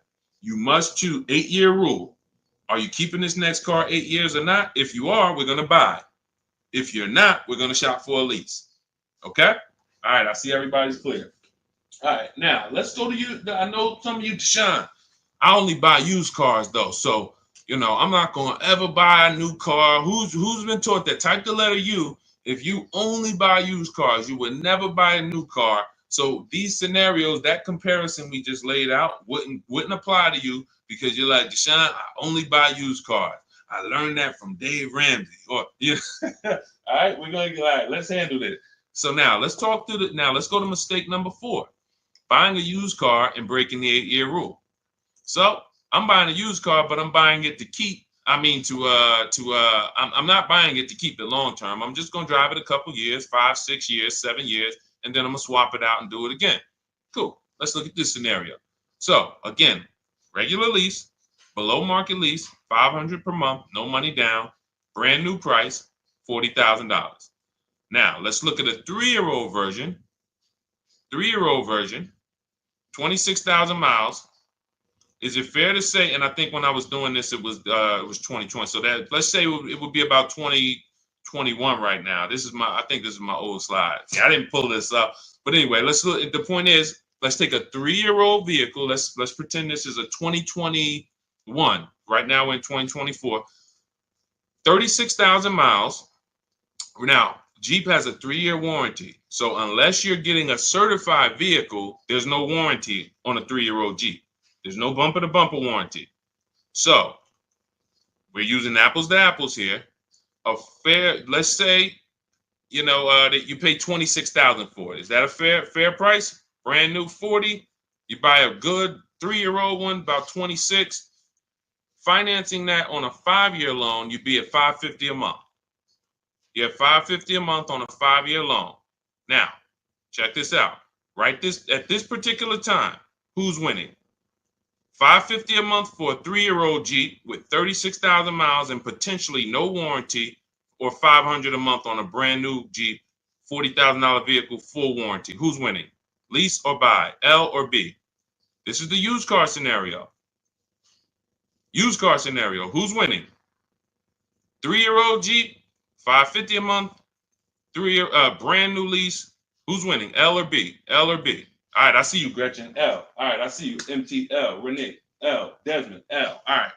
Everybody's following it. And this is why we've been able to have 30,000 people go through this class, enjoy it, learn a lot. Most people, and especially when I'm going to give y'all a preview of the other mistakes, but maybe we'll hit on those on another stream. But people will come and they will be like, man, I've been making a lot of mistakes, but this is what we need. You can't move to, again, and I wouldn't know this stuff without me being up in the car business since I was 2006. So don't think, oh man, shoot, I've been messing up. Yeah, but it's $1 billion industry that programmed you to mess up and doesn't teach you. Like when you're buying a house, you have realtors and trained people with licenses and all of that.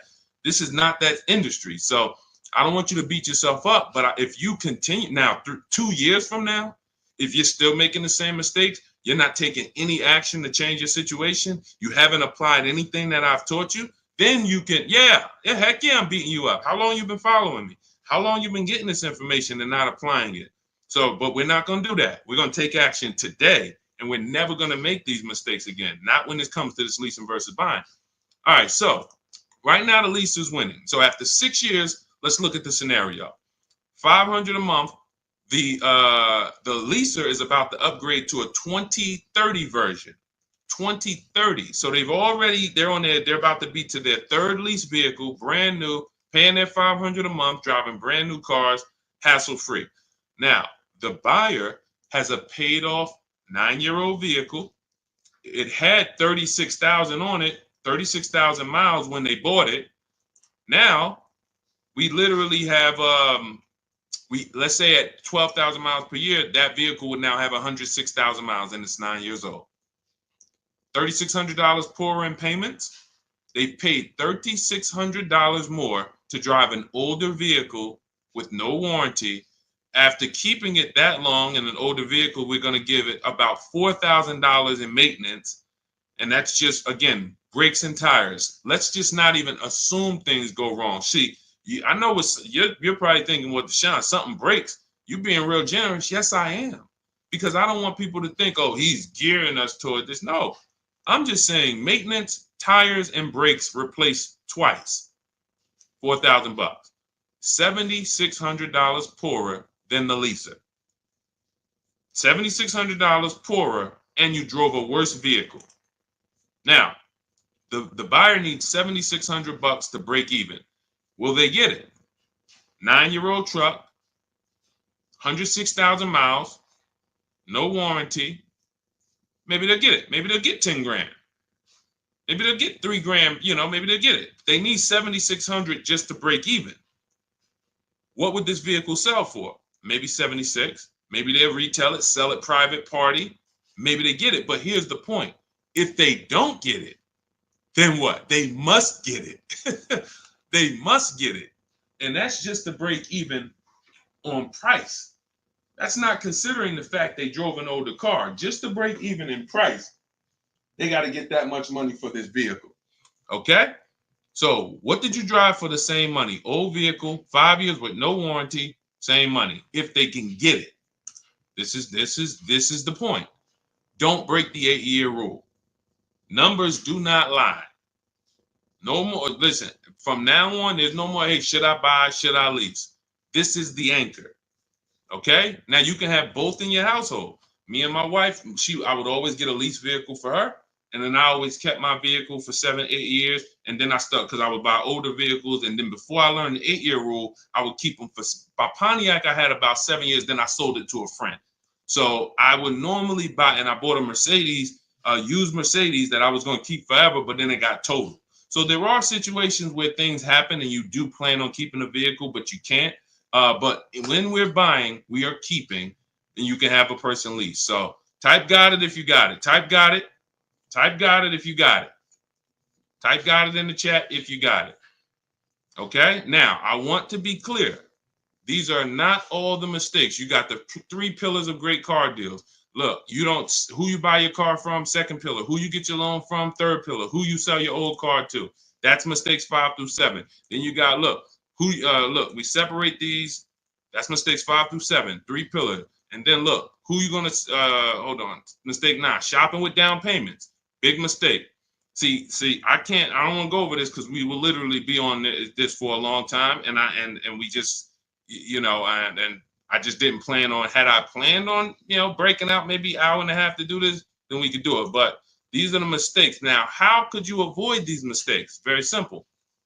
Grab my new digital book, Car Shopping for, this is car shopping for people that hate car shopping. But look, hold on, buying your lease out. Look, buying your lease out. Most leases are 3 years. 4-year leases are horrible. We do not do 4-year leases. Lease buyout loans for lower payment. For most people who want to buy their lease, they're going to take a loan out. And the reason they want to take a loan out, they want a similar payment. So if they were paying $500 a month on the lease, they want to pay $500 a month or less when they buy. So they take a 6-year loan. What they end up doing is 9 years. Look, 3 years to lease, 6 years to buy, 9 years, 108 months they're paying on the same exact vehicle. And listen, so let's go more. Look, being a payment shopper, these are all mistakes that we were going over in this class. Taking loans that are too long. In my book, I have something called the Rule of 72 on the 10th birthday. Look, you should not, a 3-year-old car, your goal should be to pay off the car before it turns 10. That's when things go wrong. That's when you should be putting money to the side for maintenance and upkeep. But if you still have a car payment, you are going to be in trouble and you're taking a lot of risk. So I can't tell you, most of the people who have horrible car experiences, car broke down, they still owe the bank, transmissions out, they still have a payment due, but they can't they can't drive it. This is how they get repos. And this is a huge mistake that a lot of people make. And then we have not knowing how to get rebates, not knowing how to find the best price dealers. You want to negotiate fake fees. Deshaun, what about all these dealers that have fake fees? How do I negotiate them? You don't buy from them. You buy from their competition, who not only don't they have fake fees, they actually discount cars. You don't negotiate with someone who has $4,000 or $5,000 of fake fees, because now they're going to take off the 5. You think you won, good, I got them to take off all the fake fees. But you didn't realize another dealer would have taken off not just the $2,000-$3,000, maybe more. So again, these are the mistakes that literally you will avoid. But now let's go. Rebates, finding rebates. There's all types of rebates too. There's conquest rebates on new cars, loyalty rebates for leases, customer cash, lease cash, military rebate. How do you get these? By making people bid. You can't walk into a dealer and say, hey, do y'all have a conquest rebate? How much is it? They can lie to you. No, we don't have one. But, listen, where are you looking to pay? People don't know how to get the rebates. And look, I remember I sold the Maybach when I was at Mercedes-Benz. You may know it as Maybach. The vehicle had a $20,000 rebate. A $20,000 rebate. Deshaun, is it rebates that big? Well, let me give you an example. Look at Sean. Sean got an F-150 Lightning. Look, shopped around, used our system, used the same things you're going to be using in my book in the step-by-step process. $73,000 vehicle, $15,500 rebate. Now, he didn't just he couldn't walk into a dealer and get that deal. He stayed at home. He got multiple bids, and the best dealer literally not just gave him the $15,500 rebate, took off another $4,990 for him. Give you another scenario. So you don't think, look, Milligan got a Mercedes just a couple days ago, $79,000, and I know I can't zoom in on that, $79,000 vehicle that she literally got for, hold on, let me show you this. TikTok, you can't see this. Look at this. $79,000 vehicle, you can see right here. Look at the rebate. Look at the discount. She got a $20,000 discount, $7,500 rebate. So some people walk in that they want to buy electric cars. Deshaun, I want to buy an electric car because I want to get that rebate money. Yeah, when you think about the rebate money, what about the discount? What about the discount? That market is soft. The electric car market's very soft. We got people getting $8,000, $9,000, $10,000, $15,000 off the price. So this is the stuff that you don't know how to get. These are the mistakes you're making. And then we wrap up here. Let me wrap up, because even in the class, I couldn't go over all the mistakes. So I kind of did a summary of it. Returning your leases instead of selling them. Deshaun, we're selling leases. What do you mean selling leases? How could you sell a lease? Yep, that's a mistake you've been making, not even understanding that you can sell a lease and not understanding how to know if you have equity. Paying cash for cars. If the interest rates are low, you need to be counting costs. Can I use the bank's money at a lower rate? Can I keep my money invested, making me more money? Look, not getting gap insurance when you need it is a $1,000 to $5,000 mistake. I needed gap insurance, didn't get it. Car gets totaled. Not only is my car totaled or stolen, but I got a bill coming. Look, letting a third-party restriction stopping you from selling your equity. Deshaun, I got a third-party restriction. They said I can't sell it. So yeah, listen, that's just, they said you can't sell it. A third-party restriction does not mean you can't sell your lease. It limits who you can sell it to. Negotiating made-up fees. We talked about that. Ordering a vehicle without getting key things in writing. You have a vehicle that's been on order for 3 months, but you have no paperwork, no negotiated deal. You don't know what you're paying. You lost your leverage, and you're going to wait for the car to come, and then they're going to tell you, hey, this is the price. Listen, and they know you waited for it for 6 months, so they know you're not going to back out of it. So they could tell you anything, and you're going to pay it. Waiting until you need a car, 30 days or less, to start shopping. You can't say no. You're desperate. And look, if there's an emergency situation, we deal with emergency situations. Our process in my book literally takes hours, not days. Look at Ansley. Ansley got his 2024 Infiniti QX60. QX60. Look at the time frame. Look at the last sentence. First of all, look at the deal. 2024, $58,000 vehicle, $554 a month, no money down. He only gave him his first month's payment. He drove out. That's a 1% lease. I started the process Saturday, accepted a new deal Monday. They delivered the car to him on Thursday. Delivered the car to him. Look, hours. It doesn't take you to shine. Oh, man, you're going to teach us how to do this, but does it take a lot of time? Listen, I get cars in 90 minutes. You're not going to get cars in 90 minutes your first time using this. It'll take you 3 hours, 4 hours from home, though. All right, so those are the 23 mistakes. Now, I'm going to give you the two biggest fears. Hold on, that's people tapping in. Oh, no, this is the end of these slides. All right, let me go back here. Hold on, TikTok. We flip it. If you got value out of that segment real quick, just type $signs. Let me see $signs. I didn't plan on giving y'all that class that I was given that literally, hold on, let me flip my camera. You got value out of that portion, type $signs. If you learn something about, if the 8-year rule is clear to you, type $. I see you, MT. Let's go. I see you, Mike. All right, I see you, Dell. I see you. All right. Hold on. Okay, thank you, Gretchen. Look, she lit it up with the $signs. All right, so now what you just learned, this 8-year rule thing, forever in your mind. Forever. I see you, Darren. Forever in your mind. 8-year rule now. That's the leasing versus. As soon as you hear lease, buy, 8-year rule pops in. 8-year rule. And so now another thing I would teach in this class is hold on, let me stop sharing my screen. What is the two fears every single car salesperson has?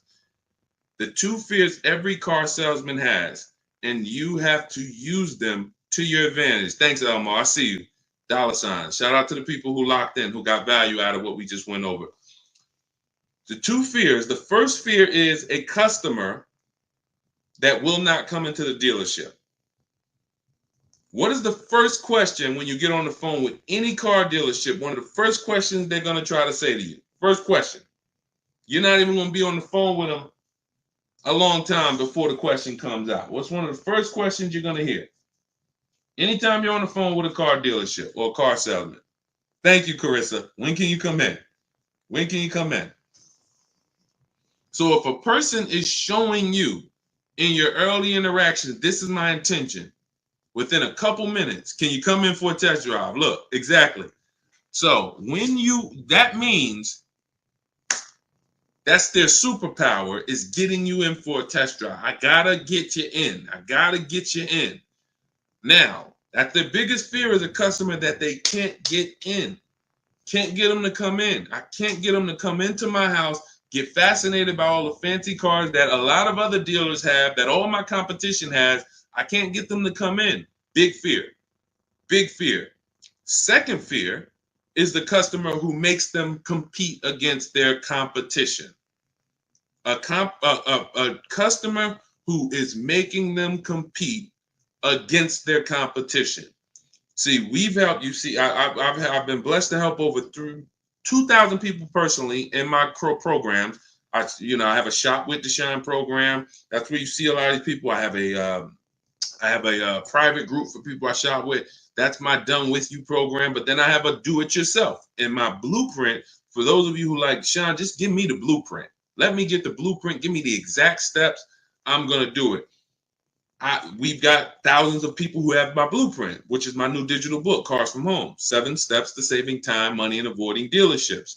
You can get your copy as my welcome offer to you in my TikTok bio, my Instagram bio, the YouTube comments, or my Facebook comments for 75% off. It's normally $97, but if you go there before 30 minutes, only 30 minutes, that's a 30-minute welcome offer. If you get there before 30 minutes, you can get it for 75% off, which is $24. So go there, grab your book, come back to the stream. You might still be able to listen to us. But the point is, I know from working with all these people over the last 3 years that 8 out of 10 dealers are not going to give you a below market deal. It doesn't matter how much you negotiate.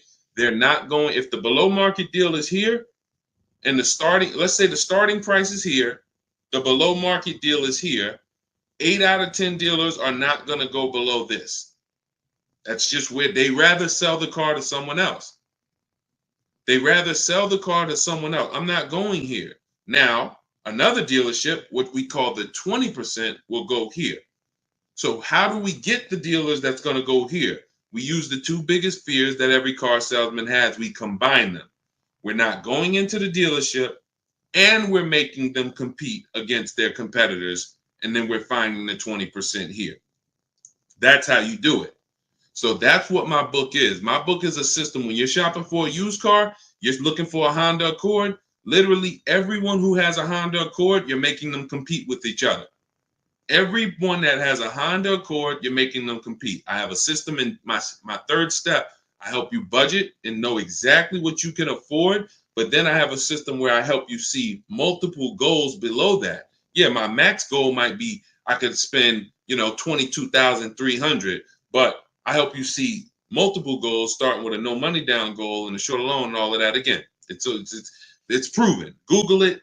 You can read the reviews. You can see all the 5-star reviews. But the point is, that's how you get the below market deals. You don't get them by negotiating. You get them by making dealers compete and staying in your house for most of the process. The only time you need to be in a dealership with our process is when you're test driving or when you're picking up your car. Now, and you see in Ansley's case, they delivered the car to him. He was never even there. So everything you just learned, if you want to avoid all the rest of those mistakes, you're like, we went deep on the 8-year rule, but I went over 23 mistakes. It's like, Deshaun, I couldn't go deep on those. Being a payment shopper. My book is going to help you never be a payment shopper again, because you're going to separate your loan from who you buy your car from. That's another mistake. I mentioned the 3 pillars of great car deals. Who I buy my car from, I need to get bids. Who I get my loan from, I need to get bids. Who I sell, not trade, who I sell my old car to. Lots of cash buying companies. I need to get bids. And I'm separating these transactions. I'm never mixing them. When you walk into I got alarms going off and everything. When you walk into a dealership and you buy a car from them, get a loan from them, and trade your old car to them, you just gave them 3 transactions. No way for you to get a great deal. It's impossible. How is it impossible? You just gave them 3 transactions and you didn't bid out each one. Even if you bid out the first, it's impossible. There's money in all of them. Okay? So everything you learn to avoid these mistakes and to make sure you're getting deals like the people you saw, go to any of my pages. You'll see dozens and dozens of people who just swear by the Cars from Home system. People like you, grandmothers, single mothers, introverts, soft-spoken people. Deshaun, I hate negotiating. This all works for you. And some negotiators, you're like, Deshaun, I negotiate for a living, but I'd rather get bids. I'm a negotiator. I can negotiate. I enjoy it. I would never negotiate for a car. I'm getting bids. And I end with this. I always compare this to like buying a product from 3 different grocery stores. You walk in, see, they've taught you, just come to the closest Nissan dealer. All the prices are the same. Come to the closest Toyota dealership. All the prices are the same. I want you to think of a product. You go into the grocery store. You go in the shop, right? You see the same product. Okay, it's $7.99 here. You go in the shop, Stop and Shop, it's $9.99. You go in the Pathmark, it's $4.99. You go in the Walmart, it's $3.79. How is the same exact product 4 different prices depending on what store you're in? Same thing with cars, but instead of the dollars, my lease over here might be $700 a month. My lease over here might be $600. Matter of fact, let me show you one more scenario just to drive this point home. Let me show you one more scenario to drive this point home, Teddy, because he laid out everything when he got his new BMW. He shared, he's like, look, he said, look, I will never, I repeat, never lease now or buy. You know, if you buy and get bids, you'll see it's the same thing. He said, I'll never do this any other way. From start to finish, it took just 6 days. Contacted 25 dealers. That's in my book. I show you how to connect with 25 dealers. Takes about 20 minutes. In 4 nearby states. He's on the Indiana border, right outside Chicago. He said, I received 10 offers. I only used the scripts and provided. Now, I got scripts, email scripts in my course, in my book, not talking scripts. I'm never going to give you talking scripts to say and go in there and now remember what Deshaun told me to say. Never. So now look, he gets a $73,000 BMW, almost $74,000, $856 a month. $856 a month. The dealer's initial offer was $937. I have a calculator in my book where you put all the offers you get in it, and then it spits out counter offers to send to them. He uses the counter offer. He ends up closing his deal at $856 a month. Now look, his highest offer, because remember what I told you, y'all learning a lot today. Remember the 80%. 8 out of 10 dealers are never going to go below this. Doesn't matter what you do. Doesn't matter. You're in the wrong dealer. So he said my highest offer was $1,123 a month from another dealer. There's a dealer that offered him this vehicle for $1,123. That was their best offer. His local dealer, his closest dealer to him, $986. He gets $856 a month. This is the importance of multiple offers. It's not like potato chips where it's a $2, $3, $4 difference. It's $200, $300, sometimes $400 difference. And we already know this. You are going to prove it to yourself when you use this. I see a lot of people saying, I got the book. God bless you. Use it and win. And make sure you send me your deals when you make them. Write me emails, Deshaun, check out the deal I just got. I love seeing those. I love seeing the deals you get and bringing them into the show. But go grab your book. It's my welcome offer. You won't pay $97. You got my new book for $24 as long as you get there before the 30 minutes is up. Cars from Home, 7 Steps to Saving Time, Money, and Avoiding Dealerships. In my TikTok bio, my Instagram bio, the YouTube comments or the Facebook comments. Use it. Everything you need is in there. This is what we do over here. Join our family, and the people who got the book, I'm happy to have you. All right, we did something a little different today, and I enjoyed it. I hope you got a lot of value out of it, and if you were locked in, you should have got a lot of value out of it. Gretchen said, I love the counter offer calculator. I'm glad. And you know, we used to do this manually, Gretchen. There's 6 calculators in that book, either 5 or we got the counter offer calculator for leases that we invented. We got the counter offer calculator for purchases we invented. We got the perfect budget calculator for purchases.